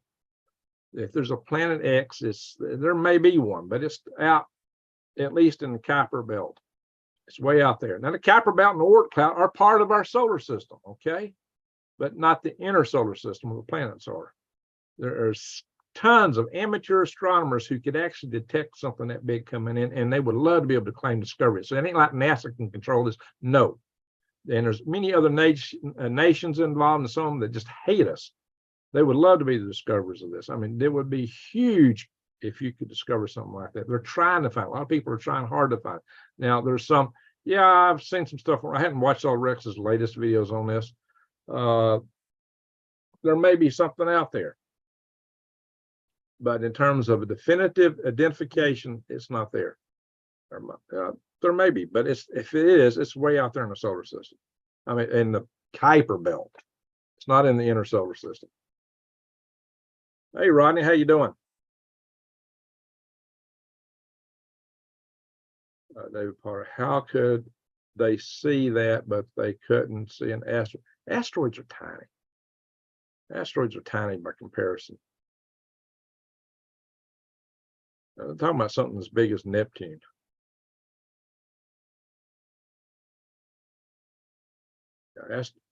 And that asteroid did not go between the Earth and the Moon. It was like 12 times the distance from the Earth, its closest pass, which occurred on the 22nd of September. It's a 600-foot asteroid. 600 feet is small. And asteroids are typically, especially the carbonaceous ones, are typically dark in color. They're hard to see. Drops, I'm going to listen to someone. It'll be Greg or Leo. Thank you, Drops. So most don't understand or sin. And yeah. The Yeti's lens reflections all the time. And Steve Benoon is posting those and saying, is that Planet X? What is that? What is that? And he does it all the time. He's been doing it for years. Yeah, well, see, here's the thing. Let me explain something about orbits. There's something on the other side of the sun we can't see. You cannot come in from the outer solar system and remain. The only thing in our solar system that could stay on the other side of the sun at all times would be a planet in Earth's orbit. It would have to be in Earth's orbit, exactly opposite from Earth in the orbit. That's the only way something can hide behind the sun that long. And then it would never come get us because it's on the same orbit and same period as Earth, and it ain't coming around. If there were a planet over there, you wouldn't see it until you'd been in some of the solar polar orbiter would have saw it, but they haven't seen anything. So there may be an asteroid over there, because that's a Lagrange point between the Earth and the sun. So there may be some asteroids or something in that. It's possible. But Lee Finance. It wouldn't be small if it's, oh yeah, if it hits your house, yeah, it would cause a problem. But compared to planets, it's, yeah, sure. If it hits your house, yeah, that's a bad day. If an asteroid 600 foot across hit anywhere, it could destroy a city, something that big. That would be catastrophic to a city. But there are asteroids big enough they could do in life as we know it. So there's some big ones out there. But we're tracking the biggest ones. Now that article I showed you about the one that the AI detected, it was against the star field, the galaxy, like the galactic core, and it made it hard to see. And that's why they didn't see it. Just astronomers pouring through the photographs. They're pretty good at catching those when they come in close. Sometimes though it's after they pass by, but now they got new algorithms, which hopefully will detect more. Now, the articles I'd seen before said they thought we discovered a vast majority of the really big ones. That was a big one, pretty good size one that we consider potentially hazardous asteroids. But that article claimed, so we had discovered over 2,000. That article claimed that there might be 3,000 we hadn't discovered yet in that category. That's more than I've been reading in other articles. Astronomical unit. Yeah, the astronomical unit is the distance between the Earth and the sun. It's 93 million miles. That's an astronomical unit. Now, the way orbits work, now you got the sun, you got all these little planets around. If something's coming in from the outer solar system, but we do spot comets as far out as Jupiter, and sometimes as far out as Neptune. We've been spotting comets way out there. Amateur astronomers pick up comets, and a lot of these comets are first discovered by amateur astronomers. when they're way out there. If a planet was coming in, yeah, you'd know it. They would all be talking about it. You couldn't hide it. The amateur astronomers would talk about it. There's thousands and thousands and thousands of amateur astronomers with some pretty good sized telescopes, mind you. So you're not going to have a planet sneak into the inner solar system without them knowing it. It just ain't happening. Asteroids, yeah, asteroids are all over the place. Can I link in your video? Which video is that? What do you mean by link in? Can I link? Greg, can I link your video? You can share my videos if that's what you're talking about. I encourage you guys to share my videos all the time. You can go to, if you go to my channel, hang on. Let me do that. I'm going to pull up my channel.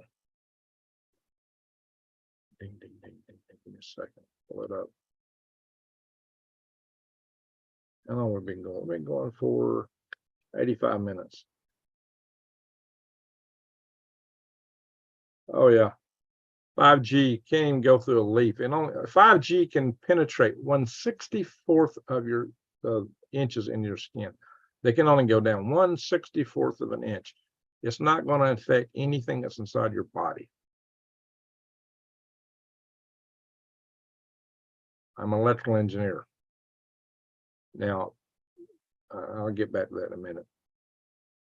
Let's see here. On my channel. Don't worry about 5G. The biggest threat of 5G is it's better at locating you. And they can, the Internet of Things, it will carry more information. So they can do more intel on you. So it's in terms of controlling people, that's where you worry about 5G. But in terms of health effects, you got to worry more about the lower frequencies that cell phones use that actually do penetrate deeper and cause heating when you hold them up your head. I don't hold a cell phone in my head. They're looking for a space rock that's speeded up, leaving the galaxy. Well, the galaxy is mighty darn big. It can be a lot of distance. Four Corners Report, what do you think about the disclosure?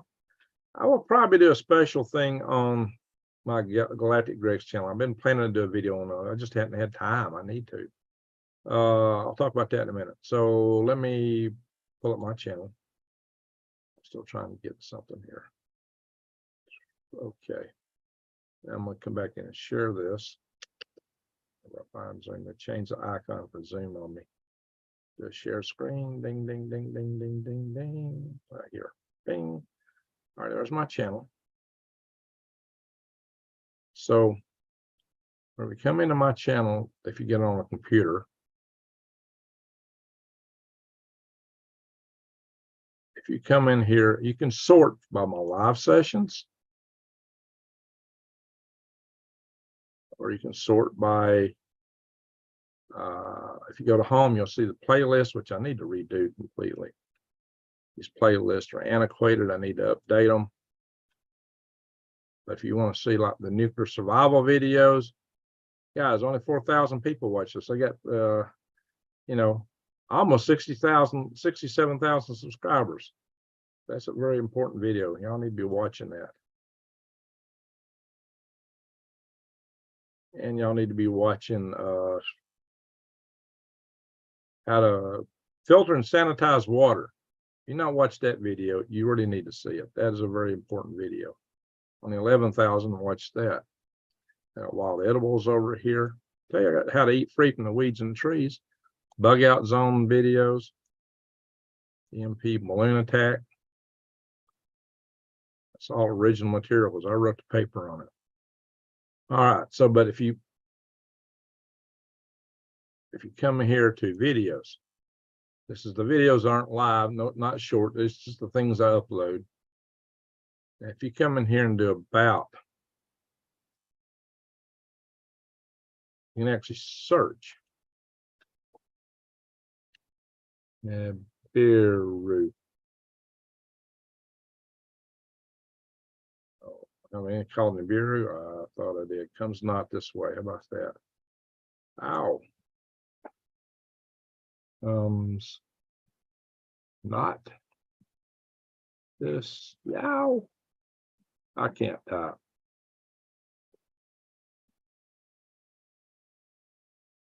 That's not it. Come on. Delete it.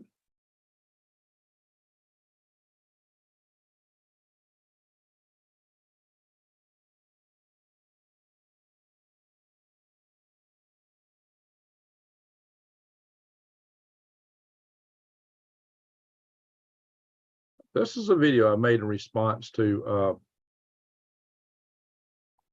one of Steve Bannon's videos.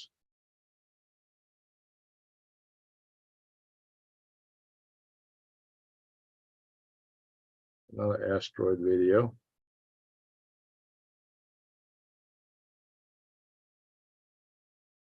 Anybody remember the Jimmy Carter peanut? Made that video from Plains, Georgia. All right, I'm going to search it a different way. So many people will put "it's over" in their video. I said, it's not over. I got tired. There's one channel, every video he put out, his channel was exploding. Every video he titled it, "It's over." I got sick of that. I said, it's not over. All right, let's put Planet X in here. P-L-A-N-E-T. Let's put planet. What we come up with? Planet China. Snowball Earth. That's a good video where I talk about the temperatures, how it was so much hotter in the past, way hotter than it is now. So Greta Doomsday is not coming.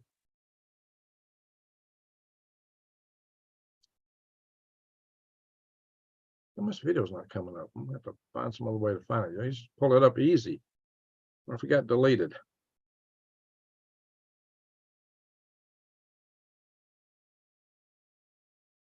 Jeez. Not finding it.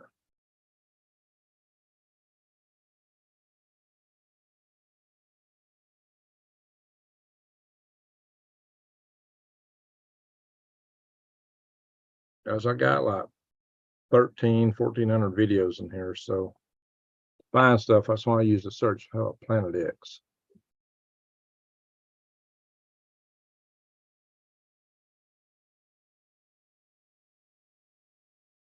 I know "comes not this way" is in the title. Why is it not coming up?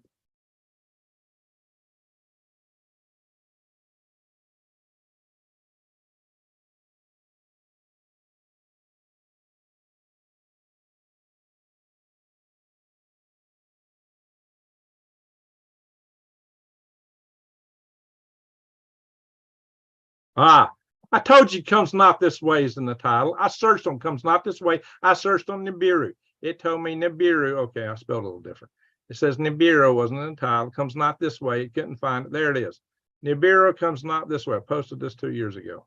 And I did this in response to a Steve Bannon video.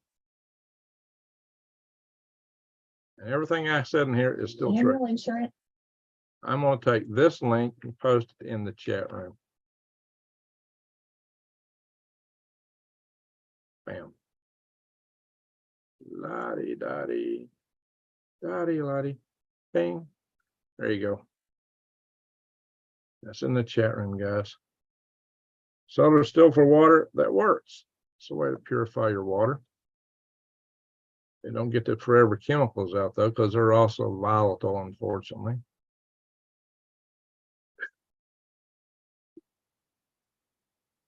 So let's see here.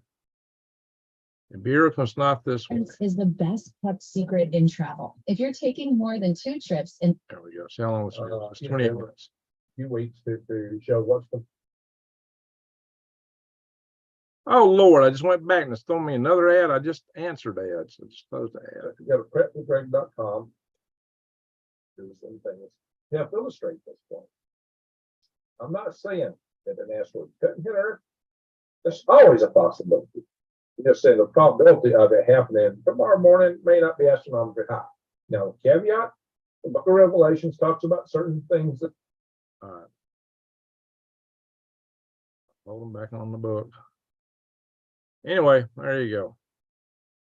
Nibiru, Nibiru is what it comes not this way.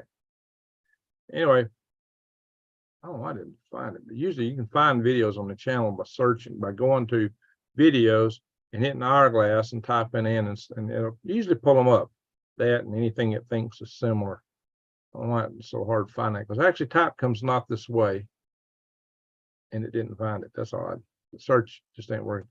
Now here's one where I did 2 years ago, talking about the chances that we would actually have a very active solar maximum this time from one projection. And that's actually what's taking place. That's where we're at. So the community who goes around asking simple questions to public and ask a lady something has many moons, how many moons Earth has, thought we had 12, huh? Yeah, the general public knows diddle. Human genes inserted into monkey brains. That's a good topic to share with Rex, right? Actually, that probably was a joint Rex video. Yeah, I've done videos with Rex. All right, I spelled it there. So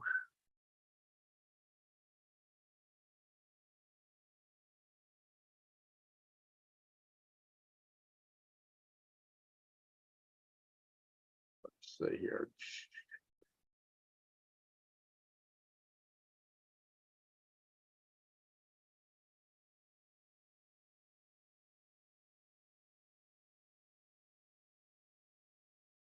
Here's my Soilhead News channel, my latest. I'm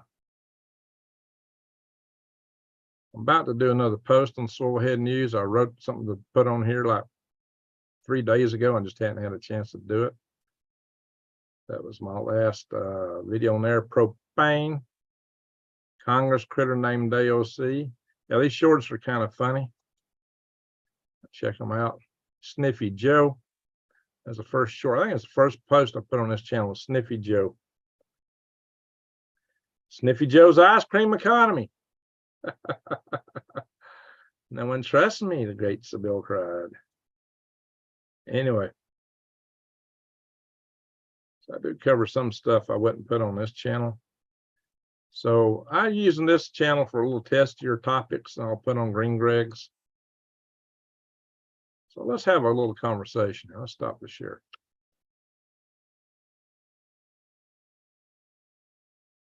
The focus of this, see, up the with no paddle, what? It won't come up as a link. So what is that, Alaska Soul? Should be able to just copy the link and put in. Oh, you're not a mod. What are you wanting to put in, Alaska? What are you wanting to post a link to? Like Rex's video?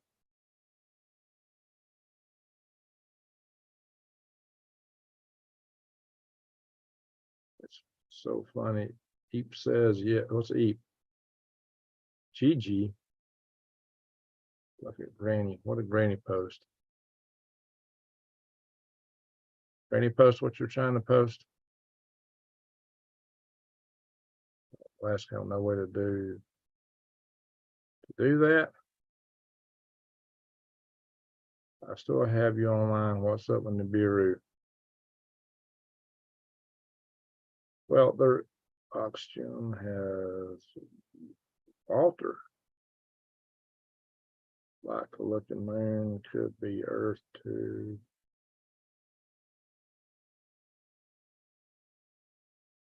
There you go. Rex is not an engineer or a scientist. He tries, he looks at stuff, but he's not a scientist or an engineer. He's a good guy though. I like Rex. He's a lot of fun to be with. He tries to find stuff. Lyle looked it up. What is that?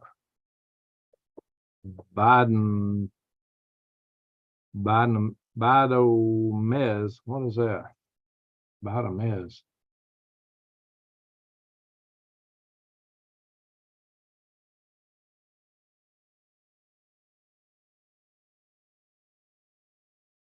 Yeah, they're predicting solar max. 2025 was a big year from solar max, but given that the sunspots are reaching close to the equator now, that's an indicator you're at solar max. We may be coming into solar max by the end of this year. Some astronomers are beginning to suggest that. What stops it drops? Purple smoke in Maine. I have, oh, that's what you're wanting to share.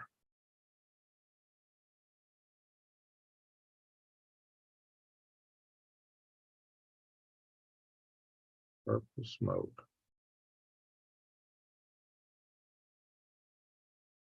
Okay, Alaska Soul. All right, be good. You got a blue ranch, so you can post it. Be good. Don't make me unmod you. All right. Rex says a lot of good info. Yeah, Rex has got a lot of good stuff. I like Rex. All right, there it is. Let me come into here so I can get on the screen that's got the chat room in here going. Oh, it's a YouTube video. Yeah, I gotta be careful watching other YouTube videos. And there's a commercial playing on it. What's that purple smoke? Vaporizes some eco main for a second day.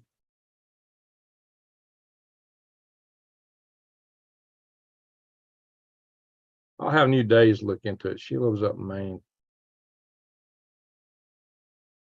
Where to go to articles than this stuff.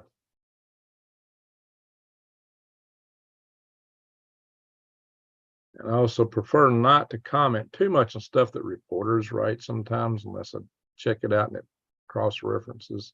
A surprising sight. Pinks. Ow, ow, ow, ow, ow. Don't want that playing loud. Jeez. Hang on. Pink smoke. That sounds like some kind of chemical.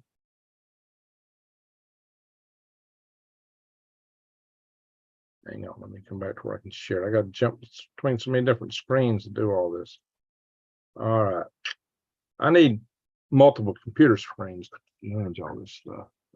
Turn off one screen here, and I got different windows, different browsers, things pop up in.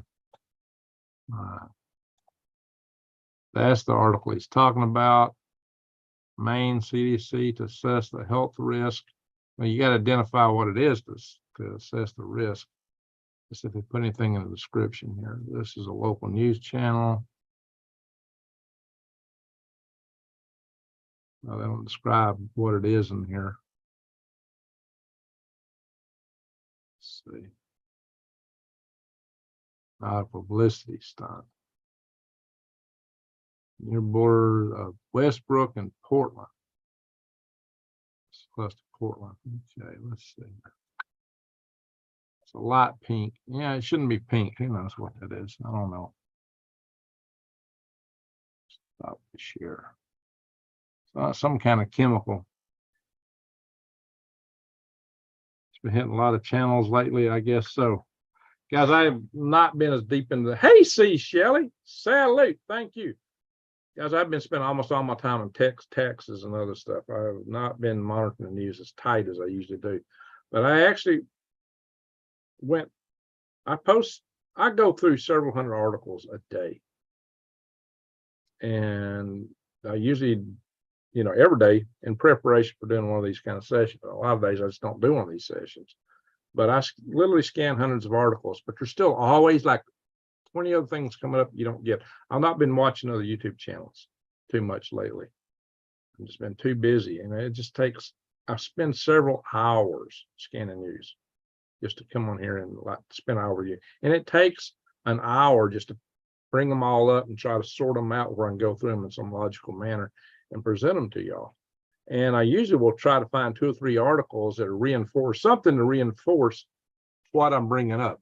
I don't want to bring something up just off the top. So I have a celebrity tomato plant with 40 tomatoes on it. That sounds great, David. Alaska, thank you for letting me link that. You can now remove me from a mod if you want to. Well, we'll give you a shot. Just don't say no wordy dirds or post anything that's too crazy. Nancy said, I'm in some sort of a cult. What? Somebody in our chat room? Who are you talking about? Who's the Nancy? there somebody in our chat?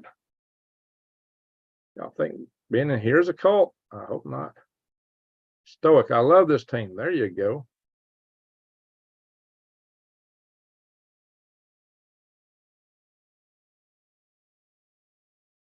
Joe, you calling it a night? All right, good. Good night. Have a good rest.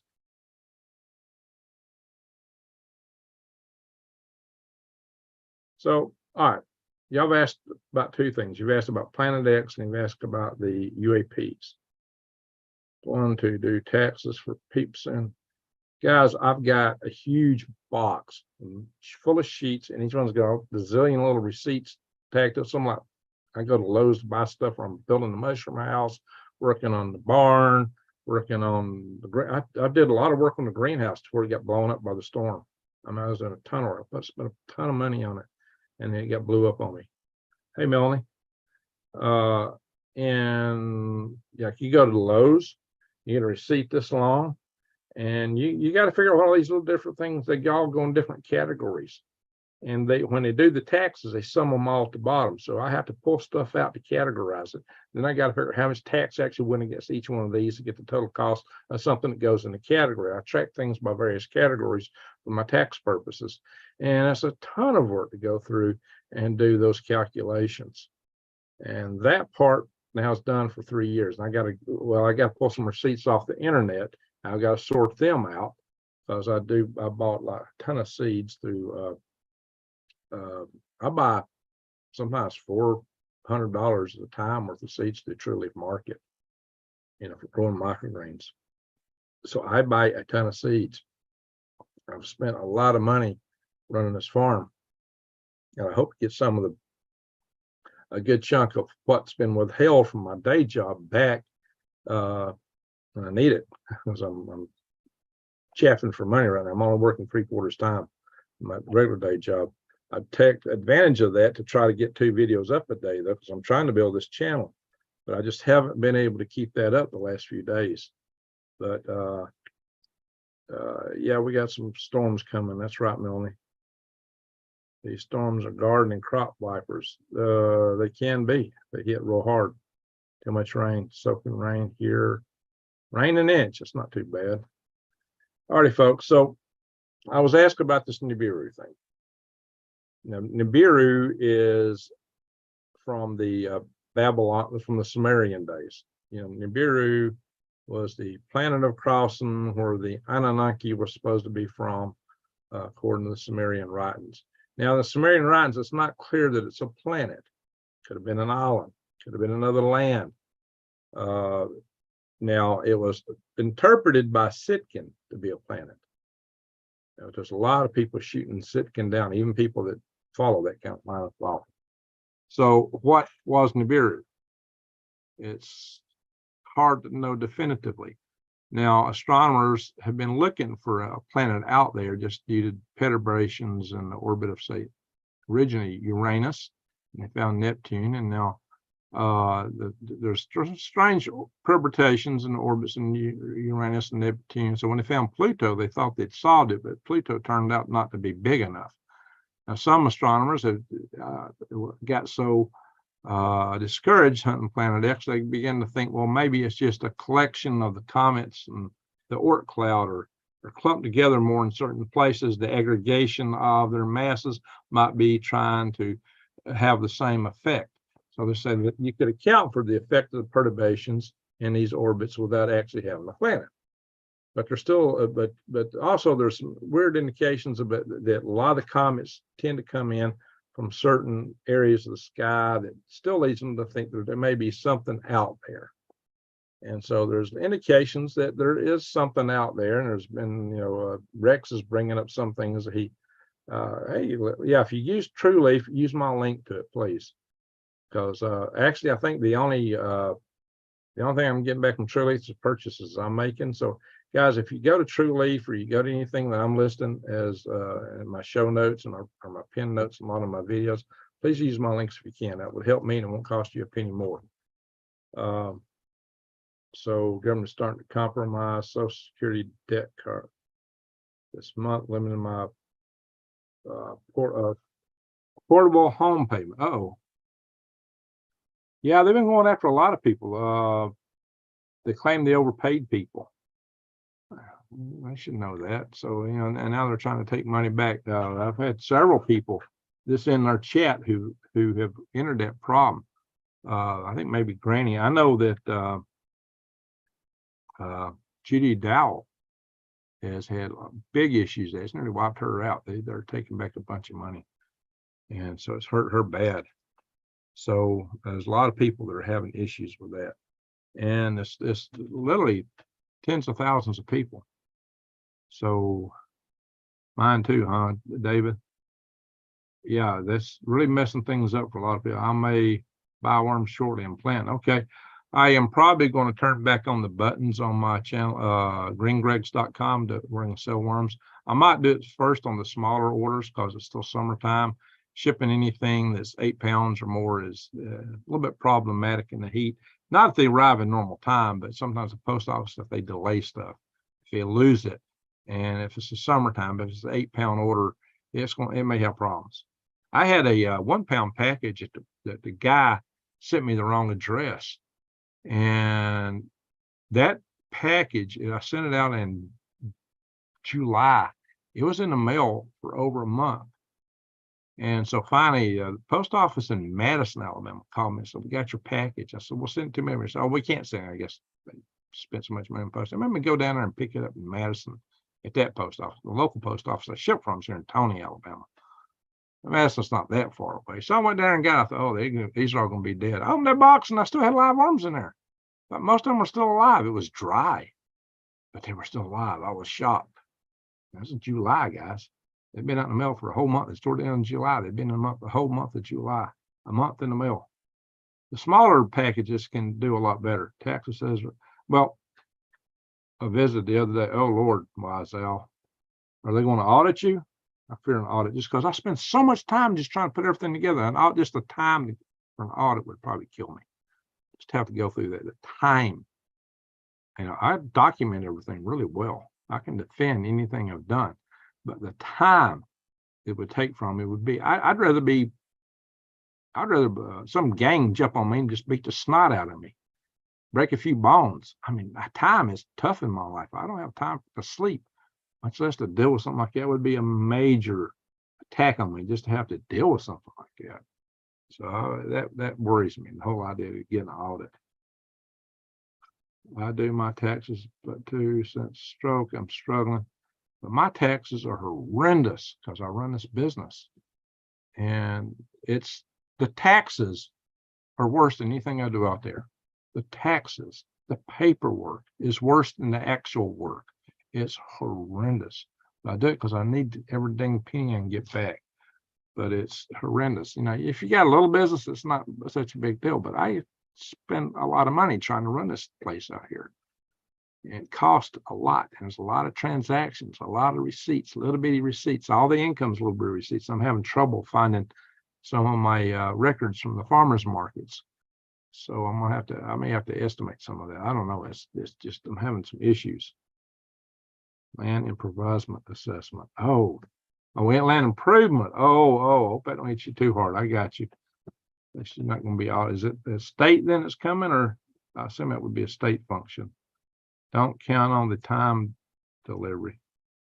Don't count on time delivery. Yeah.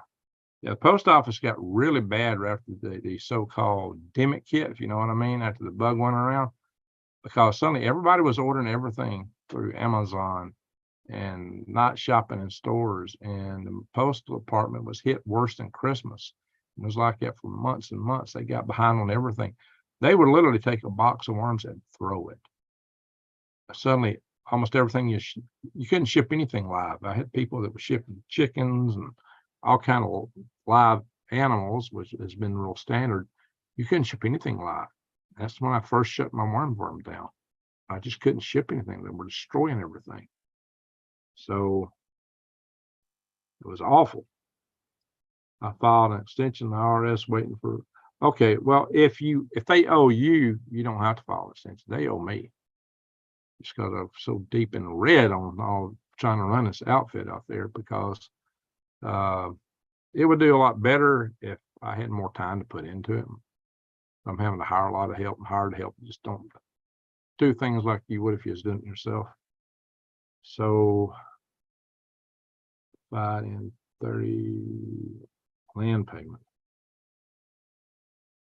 Usually I don't know if you know about worm grunting, but if I not look into it, if I were not looking, but if I'd look into it. Grunting. You talking about fiddling for worms? Yeah, okay, they owe you. They're the little worms from hydro water. Oh, yeah, I've heard some stuff about that. Hey, Ace, done well here. Leave my Great Pyrenees dog out. He didn't stay long. Oh, we've been going now for 114 minutes. We're almost 2 hours into this, a lot longer than I really wanted to go. I was trying to answer so many questions. The other big question y'all asked was about this UAP thing. Well, 2 things. A lot of people have seen things fly around. A lot of pilots. Some of the stuff has been recorded on, fighter pilot FLIR video. I actually kind of criticized some of that video, some of that Tic Tac video, because some of it was actually questionable. But there's been a lot more video come out. 3 days or less turn to 30. I get that. Code something put up video says wormwood is in there. We don't know of any asteroid that's about to hit us. There's none identified. Hard help is frustrating on them. Yes, can be terrible. It's horrible these days. They used to find better help than you get today. I'm trying to come up with some way to do some profit incentive, but we got to get in the profit zone to do that. I'm considering just selling everything, simplify my life. I don't get any sleep. My life's too busy.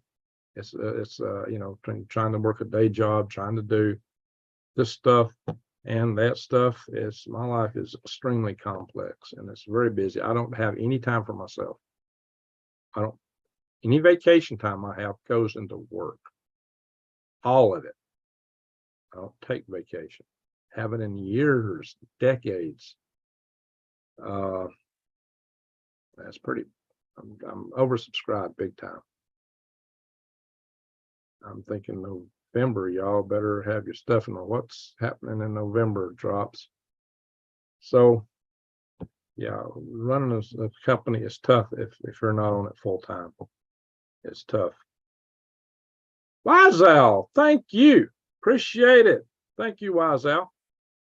Guys, stress. Yeah, I've been under serious stress for decades here, and it's really taken a toll on me. So I'm if this farm don't start making money like really soon, I'm gonna get rid of it. I'm gonna sell this whole place and just leave. Go to Arizona. It's just got me dealing with the people, dealing with the taxes, dealing with the employees, worried about people stealing stuff. I've had so much stuff stolen from me. It's crazy. Before I started this worm farm, I had every ranch I'd ever bought, including stuff I bought when I was a teenager. All that stuff went poof, like immediately. Poof. They can stress you to death. Yeah, Melanie, you're right. We're debt free. Well, good, I'm not. I could be if I sold off. I could almost be debt free.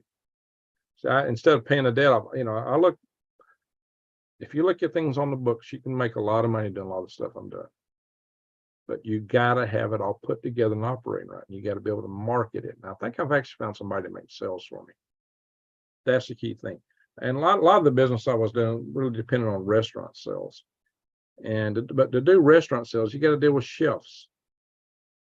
And I found I spent like 2 or 3 weeks just trying to set up appointments to meet 2 or 3 chefs, but you need a follow-up interview. And when you're doing a day job, you just can't do it. You just can't do it.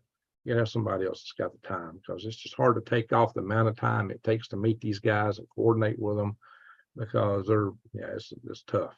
It's tough. If you're full time and you're in your own business full time, yeah, you can do it, no problem. But when you're working a day job and you got to take off to do it, that's tough. Really hard to do. Do you want a video on worm grunting? It's just somebody said something about hydro worms. You can post a video, I'll look at it, but that's what you're talking about. We had a lot of theft in Florida, but not too bad there in Arkansas. It's good to know. Oh, Leopolda Fowler, you can write off mileage strips. Yeah, true. We don't all that. Shelves are pain. They are. Let me go back to my other browser here so I can pull that up.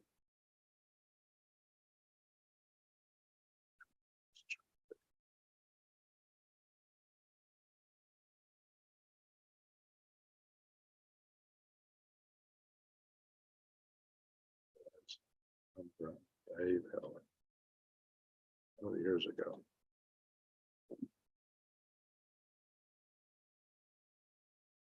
Oh, I said fiddling for worms. I did that when I was a kid. Oh yeah.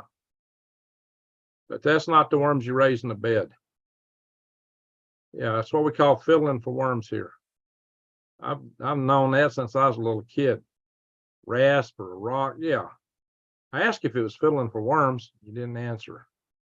I never heard it called grunting. We always called that fiddling for worms. All right, guys.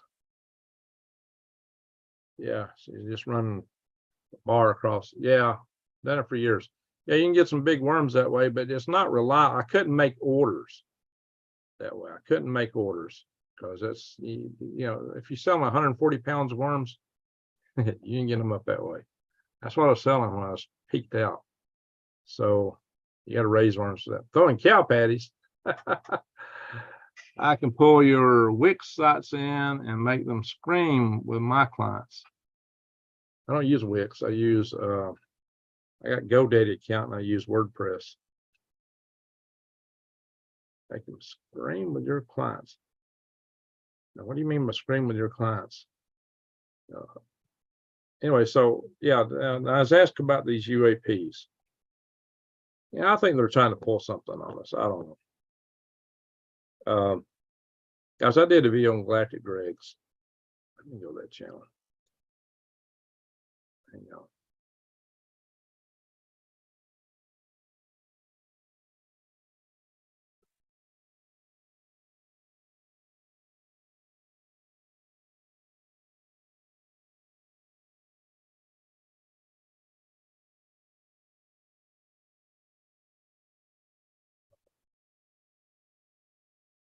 Share this on the right screen. Look at the share button from share ping.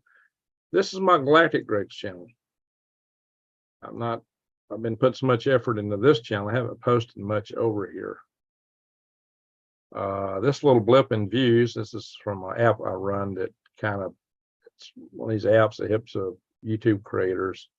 It's called TubeBuddy. That was my old video. That little watching right there is my old video. This is the green grid, it's a blue curve. The red curve is Galactic Greg's. But I did a video over here, and again, we'll do a little. That'll probably just come up. If I hit videos, you probably just scroll right to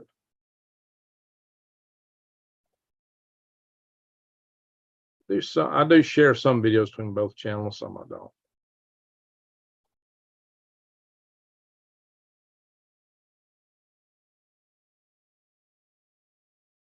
Let's see. Where's it at? So I did a video here, how to stop all missiles. There's your TACMs in action. How to stop all hypervelocity, how to stop them all. It's all in engineering. It really started with this video here.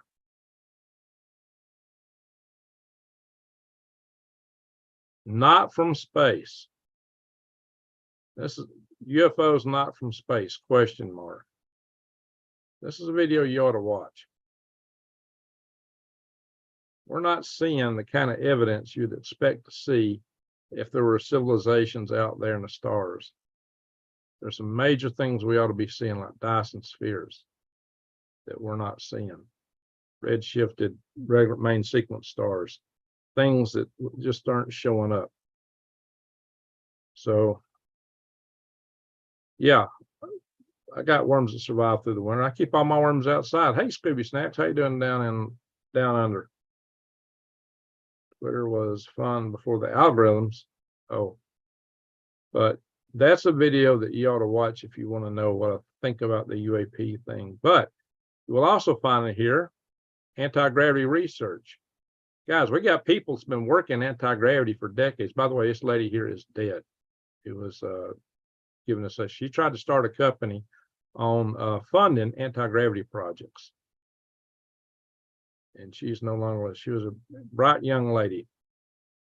That's quite a loss. So check out my Galactic Greg's channel. If you're not went here, join it, subscribe to it. Also got my Swivelhead News channel. Galactic Greg's. Go there, and also my Swivelhead News channel.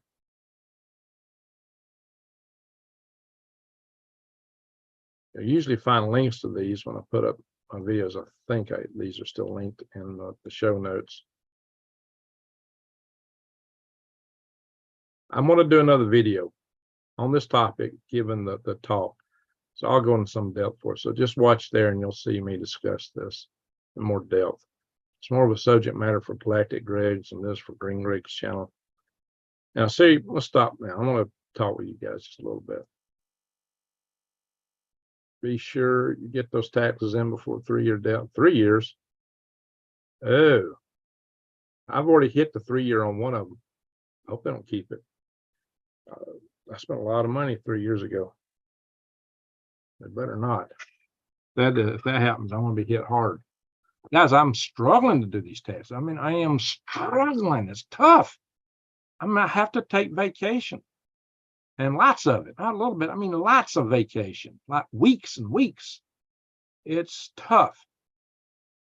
It is extremely hard for me to get this stuff done. Yeah, I missed all those rebates, all that money that we're giving people during the Bug Goes Around event. Lots of people got a lot of money. I didn't get any because I didn't file any taxes. I couldn't get at it. I just couldn't do it. Guys, I don't have time to sleep. So seriously, I am highly oversubscribed. So when I'm putting a lot of videos out here, it's taken away from it. If somebody calls me on the phone, if you talk to me 30 minutes, I probably won't get a video done I was planning to do. That's how tight my time is. Everything in my life is extremely tight. I ain't got time for nothing. I don't do anything for recreation. I don't do anything for fun. I haven't in years. All I do is work. When I take vacation, I work. That's all I do. I don't sleep. I don't do nothing. I just work all the time. That's what I do. So, and I'm investing here in the channel because I'm trying to grow it because I think there's potential here. I talked to another creator whose channel's not much bigger than mine, but he's doing like way better. So I've been trying to emulate him. Yeah, better be hunter gatherer. There you go. Hence, ride the lightning. So here's one thing I want to talk to you guys about before we get done here. I created the Swivelhead News channel because Green Greg started out. This channel started out to be a gardening channel and worm channel about worms and gardening, which is a niche. That's almost 2 niches there actually. And one of my viewers found out I'd run a couple of power grid defense conferences. He asked me to talk a little bit about it. So I made kind of an offhanded video about it. I really wasn't addressing it directly. I was basically it's like a question, what is the Department of Homeland Security hiding, kind of a video. That video got 100,000 views when my channel was really small. And it got me like thousands of subscribers. And they were all preppers, not gardeners. They hated my gardening videos.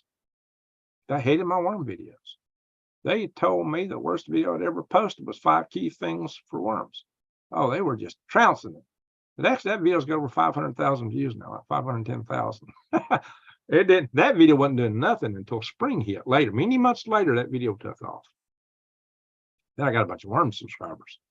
But still the predominantly, most of the people coming here as subscribers are worm people, not worm people. They're prepping channels. If you look at the 15 most watched channels on my, I get a list. What's the 15 channels that my viewers watch most? Not a one of them's a gardening channel. There's a homesteading channel, a couple of way down the list of the 15, but it's all prepper channels, almost all prepping channels. Most of my viewers are hands down preppers. When I post a new video on gardening or worms, it gets just a few hundred views. It's lucky if it's 1,000. When you get videos that get a lot less views than the others, what it means is YouTube is sending those, they don't know how to tell the difference. They'll send those to the preppers. The preppers don't, for some reason, don't want to know anything about gardening, which I think is, you gotta be kidding me. That's the thing they need to be knowing the most. I've done a couple of videos chiding them about that too. But, you know, all your game's going to be gone in a few weeks. You know, you need to garden. I keep telling everybody that. Now, the people that come to my chat sessions are a little different crowd than most of the subscribers. Most of my subscribers actually don't attend the live sessions, at least when they're live. So y'all are like a whole niche to yourself. And that's what I can see from the numbers. But when you have a video that underperforms, it actually hurts your channel. Significantly hurts your channel, hurts your algorithms. And there are some channels that will actually take and remove all their poor, any videos that's not directly in the niche that's most performing on the channels. They tell you to get rid of them. They tell you to delete them. Like if I follow that device, I delete the highest performing video on my channel. 5 key things for raising worms. I delete all my worm videos, all my gardening videos, all the videos on wild edibles. I would delete them all and stick solely to prepping news. Now, even talking about how to prep don't do well. Prepping news is what people want to watch on this channel. Prepping news. If you look at Social Blade and look my channel up, you have to post in the URL. If you just put in my channel name for some reason, it will show you a guy that's got like 7 subscribers. Every time I type in Green Greg's on Social Blade, it brings up a guy's got no subscribers. Like, you gotta be kidding me. I have to actually cut and paste my link in there. I can put Galactic Greg's in there, put other stuff, Swivelhead News, I'll find. But for some reason, I want to find this channel here, Social Blade. But when I do put it in there, it tells me I'm a news channel. That's how I'm categorizing Social Blade. That's a tool, a website you can go to see how channels are performing. But so I thought I would do this. I thought I would set up Swivelhead News because we're all swivelheads, and I would put all my prepping content over there and turn this back into the gardening channel it was meant to be. But my reconsideration is that I got so much momentum here. I think it would just kill me overall. I don't think, because that channel is not really picked up. Swivelhead News, it's monetized now. It's got over 1,000 subscribers, but it's not done as well. I think I would just lose a ton of followers completely. So I'm rethinking that. So what I've done is I've kind of just used that channel for the more political stuff. I'm trying to get politics off this channel as much as possible. I need to focus on that more. Because when I get these live sessions, y'all want to hear everything. I've asked you many times if you want to go over to Swivelhead News, and when I do that, I lose about 2/3 of my viewers. When I went back, when I would switch from one channel to the other, if I had 100 in here or 200 in here, I would get like 60 over there when I'd switch channels to cover the other topics.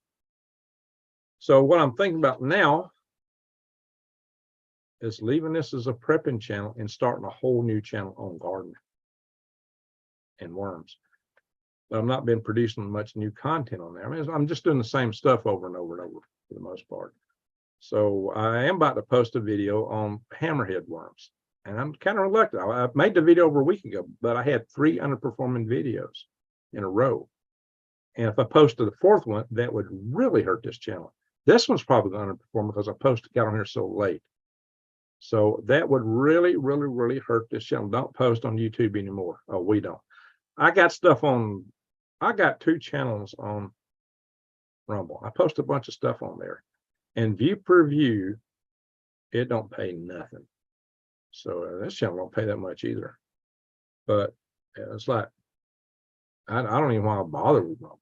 I haven't posted anything there in months just because I feel like to me it's a waste of time. I'm not doing well with Rumble. I'm not finding it productive. If I get deplatformed here, which could happen, I might do more Rumble. If there's some topic I want to cover, just to get it out to you guys, that is something you can't talk about on here. There's a few videos I put over just because you absolutely can't talk about them over here. But you know, I'll do it occasionally. I'll still do it. I still got the Rumble channels open, but I don't know. I feel like Rumble's just, I don't even repost videos anymore over there. I was, for a while, I was like, well, maybe just repost videos over and try to build an audience because it's different people, I thought. But I don't know. I'm just not feeling like it's worth my time. And I really thought about quitting posting on here. I thought about going totally off social media because it's tough. I mean, I could make more money working for minimum wage 4 or 5 times over than I get back from what I put on here. And what I get from Rumble is like non-existent. I mean, it's like I've earned a fraction of a penny for everything I've done over there. It's like, really? You know, my time is worth, you know, thousands of hours is worth a fraction of a penny. That's like an insult. I don't like Rumble, be honest. It's not working for me. I mean, I will post some stuff over there. I will auto-migrate stuff over. Well, I might look into that, but still, it's just it's a time sink, big time sink to me. I'm just not seeing it. The Limelight. Limelight, what are you saying there, Millie? LIMIGHT, what is it supposed to be? Yeah, it's tough. It's tough. But the only reason I've really doubled down on this channel is Steve Popper. Hey, Trident, thank you. Thank you, Trident. But I'm also getting more super chats. And I go, well, I wasn't getting any super chats. So I was going to stop doing live videos. It's like, wow. Because, you know, if you do a live video and you don't get super chats, all the people that view the live video are people that won't view a posted video. Now, my friend Steve Popper, he will not do a live video because he thinks it hurt the algorithm and you don't get anything from it. But he's actually doing really well. His channel just hit 100,000. When I interviewed him, his channel was 90-something thousand, which is like a third bigger than mine. Actually, it's grown a bit more than that. His channel's been going fast. It's only 2 years old. But he puts out a couple of videos every day. Every day, a couple of videos. And he avoids certain topics and saying certain words. I try to avoid saying certain words. I think it's helped me on this channel. I've seen more views. So, well, I put in so much time. I could be doing other stuff. I'm in debt. I really need to be focused on things that get the debt down. So I'm hoping that maybe I can make a living one day off YouTube. So if I can't build it in such a fashion, there's no reason to be on here. Be honest, to be frank, except maybe just do every once in a blue moon, post a video for fun. Celebrate this first super. Hey, John, so that was your first super chat. Hey, John, thank you. Salute. What is this? It's out. There's something that says I can celebrate. How do you do that? What's it do? I'm clicking on that. What? It didn't give me no way to do that. What is that? I don't know. Options here are weird. John, salute. First super chat. Appreciate that. All righty. So, yeah, I got, but another thing, I do feel like y'all are family because we've been in here talking with each other so much. So and so sometimes y'all lift my spirits up. I'll have to confess that there's times I've felt really bad and just chatting with y'all made me feel better. So I gotta give credit for that. Greg, you're awesome. I get excited when you're posted. Hey, well, thank you, Aaron. Thank you. Salute you, sir, for your knowledge. Well, I'm trying to share it. Steve Irvin, I'm not really black. What is that supposed to mean? Hey, as a father of a black child, does that make me a black dad? I think I'm a black dad. Then I see the rocket videos you have. Loved you more. All right, Patrick, appreciate that. Patrick's, I know how to make money. Okay. Well, yeah, I could do more if I just did more engineering. Keep on trucking. That's right, John. Thank you. But Steve Popper does very well. Yeah, very well. Many times more money than me. he's making a living. He quit his day job. He does YouTube full time. He puts out 2 videos a day. And so, and now 2 fairly short single topic videos. So that's why I have put out more single topic videos. And when you do a single topic, YouTube can shop it out better. Oh, it's this. We need to cover everything under the sun. Everybody don't want to see everything under the sun. But he's developed a certain following. He focuses more like food security, things like that. And one of the things he does, he has viewers contact him and just tell them what they're not finding on grocery store shelves. And he shares that back. And he gets tons of views for doing that. Now, I thought that was kind of boring to do on a regular basis. You know, okay, every once in a while, but no, he does it all the time. And it works. So I don't know. But I'm not quite into going quite that route as hard as he goes at it. But it's working for him. He's a good guy, by the way. We had quite a conversation outside just the video we posted, and he's very smart, very helpful. He's a really good man. So I like his channel. I can be your engineer, Patrick. All right, very good. Save yourself. There you go, Melanie. Yeah. So I've got to look out for number 1. It's 4 o'clock in the morning here, guys. So, and we've been going for 2 hours, but I just want to let you know, I'm reconsidering what to do with my channels. Like I said, I may start a channel just for worms and gardening and move my worm content over there. But I don't know if I'll be producing much new content in that area, so I don't know if that's worth it. But having those videos on this channel even probably hurts the channel. Believe it or not, it probably does. A lot of you join just for that, but it probably hurts this channel. So I'm having to really think about what direction to go. So I'm just sharing that with you guys so you'll know what's in my mind here. I don't plan to quit YouTubing. And I might go back and put more into Rumble, but right now it's like what's his name? Jack Ryan that does Black Scout Survival. I like his channel. Black Scout Survival. He does really well. He won't do, he hates Rumble. He'll just about cuss when you talk Rumble. He hates it, but for the same reasons. I haven't felt good. I think something's wrong. I'm losing weight, 80 pounds. Granny, you need to go see a doctor. You need to see if you get checked for cancer. Timothy Bill. Okay, good night, everyone. Thank you. Wipe it clean. You know, I don't know. I'm just debating it. I don't know what I'm gonna do. I'm thinking about starting a garden channel, but if I go to Arizona, what am I going to do there? Am I going to start a garden? I need a well to do that. It costs a lot of money to put a well there. So he's fun talking about, yeah, I like Steve. We're talking about Steve, or are we talking about Jack Ryan over Black Scout Survival? I watch both channels. Prepper Nurse one, he's a good guy. Probably the sweetest prepper on YouTube is Alaska Prepper. Anyway, there's a lot of good people out there trying to eat. Granny, so you need to eat something, put weight on you. Try to eat nuts, are very nutritious and they'll put weight on you. Your core followers will join any channel you do. Yeah. Black Scout. Okay. Yeah, I like Jack. I watch him fair. You'll find me in this chat room sometimes. I like also the guy up in Norway, Bjorn. He's kind of a survivalist, outdoor bushcraft prepper kind of sort of guy. So yeah, now I do have a core here, and I'm going to stay on the platforms just for that reason. But I really had thought about a year ago, I thought about quitting. I really did. I thought hard about quitting. I decided to stick with it. And things have gotten better. So keep your assets or sell if money is a problem.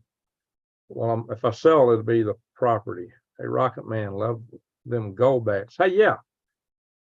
Now, I only get 1%. Yeah, you can get a 1% discount, and I only get like a 1% affiliate markup on it. It's the lowest markup I get on anything is an affiliate markup, one of the lowest ones out there, because its margins are tight on this. That's why he offers deals. Unlike some of these other, like Noble Gold probably offers a big, they probably offer a big commission. A lot of the YouTube channels promote Noble Gold. But this guy, he offers he'll meet or beat any price out there. And he's already said how, you know, in that video I did with him, that he had like people that were like VIP members of some of these big bullion companies that they couldn't come close to his prices. And they were supposed to have a meter to beat it, and they just said he flat wouldn't do it. He was considerably cheaper. So check him out. And if you find a better price somewhere, just call him up and say, hey, I can get this over here. And, you know, he's got a meter to beat it. And you can't beat that. So the thing I noticed about this is, you know, I did a couple of videos way back with these guys because, like I said, I thought these were cool from the standpoint of prepping to have something we can trade with each other, because we want to form our villages, our prepping villages. Wise Owl, check out Wise Owl's website that she set up for us. She did it for us. She did it out of her own pocket. She spent a lot of money setting up survivaltribenetwork.com. Check that out. Go there. And I'm spending money on, but not as much as she did, because I did the website myself.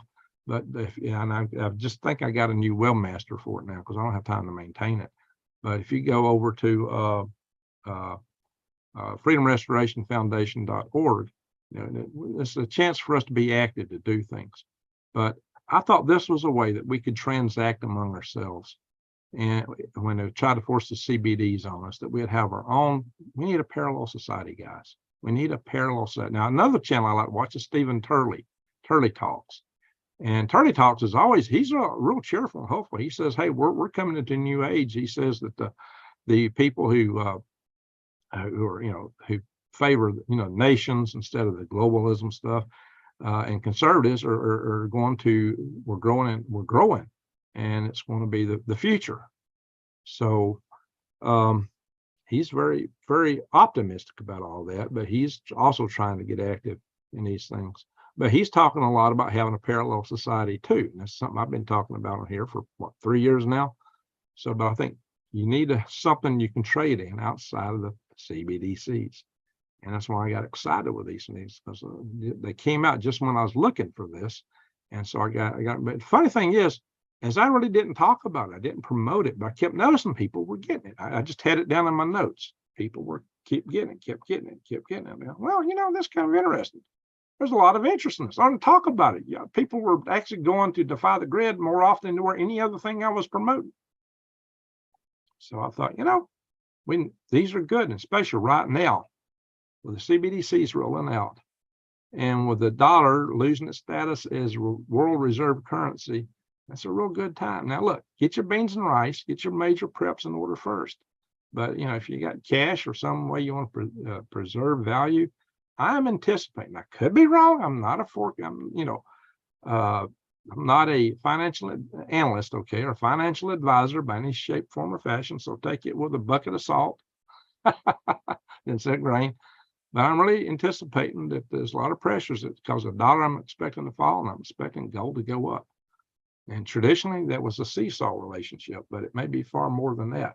Now, tried it. Thank you. Salute to you. So, Trops, that was 20 years ago. I got hurt on the job and disabled. Oh, Ben Paquin. Best part about cheese, pickle-based currency, is it gains value with age. Pickle-based currency, cheese. You know what? Yeah, anything you can barter. I'm off kind of barter, including kibbles for nugs. Now, if you've not been on my channel, know what I mean when I say a nug. Take the word and flip it around.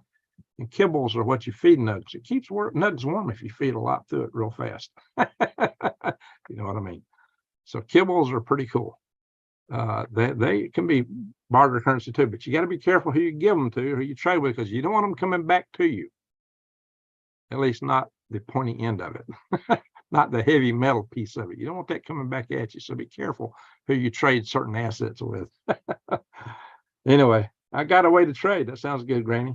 Eggs. Hey, eggs can be currency, but they're a limited life item. Cheese lasts a little longer. Pickles last a little longer. Nuts last a long time. I can survive off grid. That's what everybody needs. You're ahead of the game, Granny. Be able to survive. If I go out to Arizona, that's exactly why I want to set up. Be totally off grid. Totally off grid in Arizona. That's my plans for there. All right, guys. So there you go. So check out gold backs. You know, you can get bullion, you can get coins, gold, silver, platinum. at Defy the Grid, use my link. So you got my affiliate code that I put in videos a lot. It'll be at the bottom. I'll post it. I don't know. It's getting late. I don't know if I'm going to post it now. It's 4:18. I went a lot longer than I meant to. We started late too. But defythegrid.com is excellent site. Use the code GreenGregs and you get 1% off. So and you watch my video I did with Coda. He's actually the second one I did with him. I did one with the guy who invented it, the gold back also. So this is a awesome little thing because you can't normally just take a piece of bullion in and go buy local bread with it. It's too much. It's worth too much. You might could shave a little bit of off at a time, and then you got to have scales and la-di-da-di-da-di-da. These you can stick in your wallet. They're easy to deal with. So it's a whole lot better than gold-backed currency because this actually is gold. And this thing, is like you can buy these for about $3 and some change, 3 something. I forget exactly. It's under $4, but Dakota's trading these for $4. So that just gives you some idea. You can check that out. Yeah, but I wouldn't buy just one because you'll pay more for shipping than you do for the bill. That's what I did when I got that. Shipping cost me more. I would get several. Go Greg, run full blast to get there.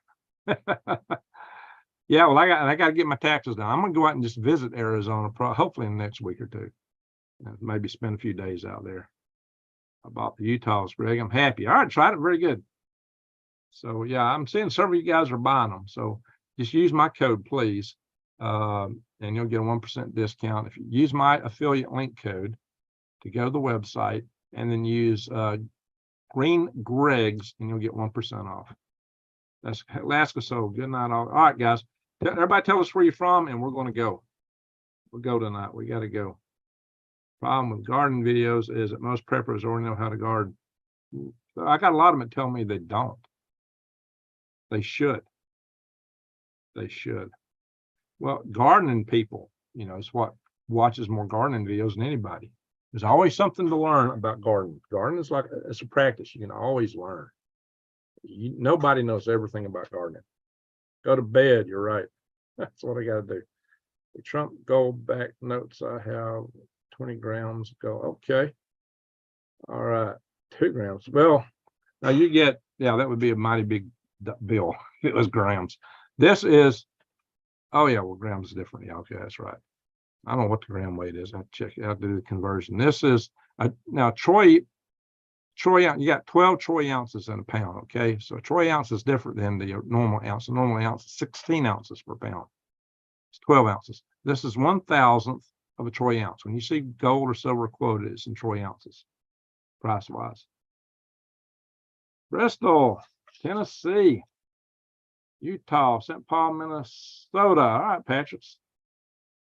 UK, hey, Aaron, UK, United Kingdom, Hillsboro, Oregon. Chewy, hey, Chewy's in the house. Okay, Chewy, good to see you.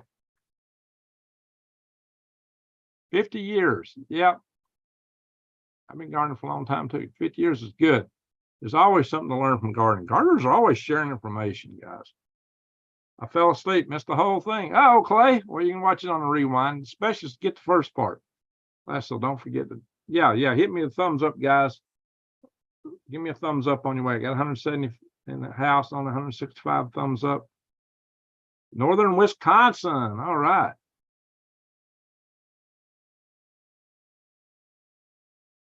All righty, guys. Northeastern Wisconsin, the brush. All right, guys. Hey, I want to thank you, super chatters. Thank you so much. Appreciate it. Salute to one and all. Thank you, mods. I want to thank everyone for watching. Thank y'all for the chat. Thank you for being company. Jamie's just coming in. We're all leaving.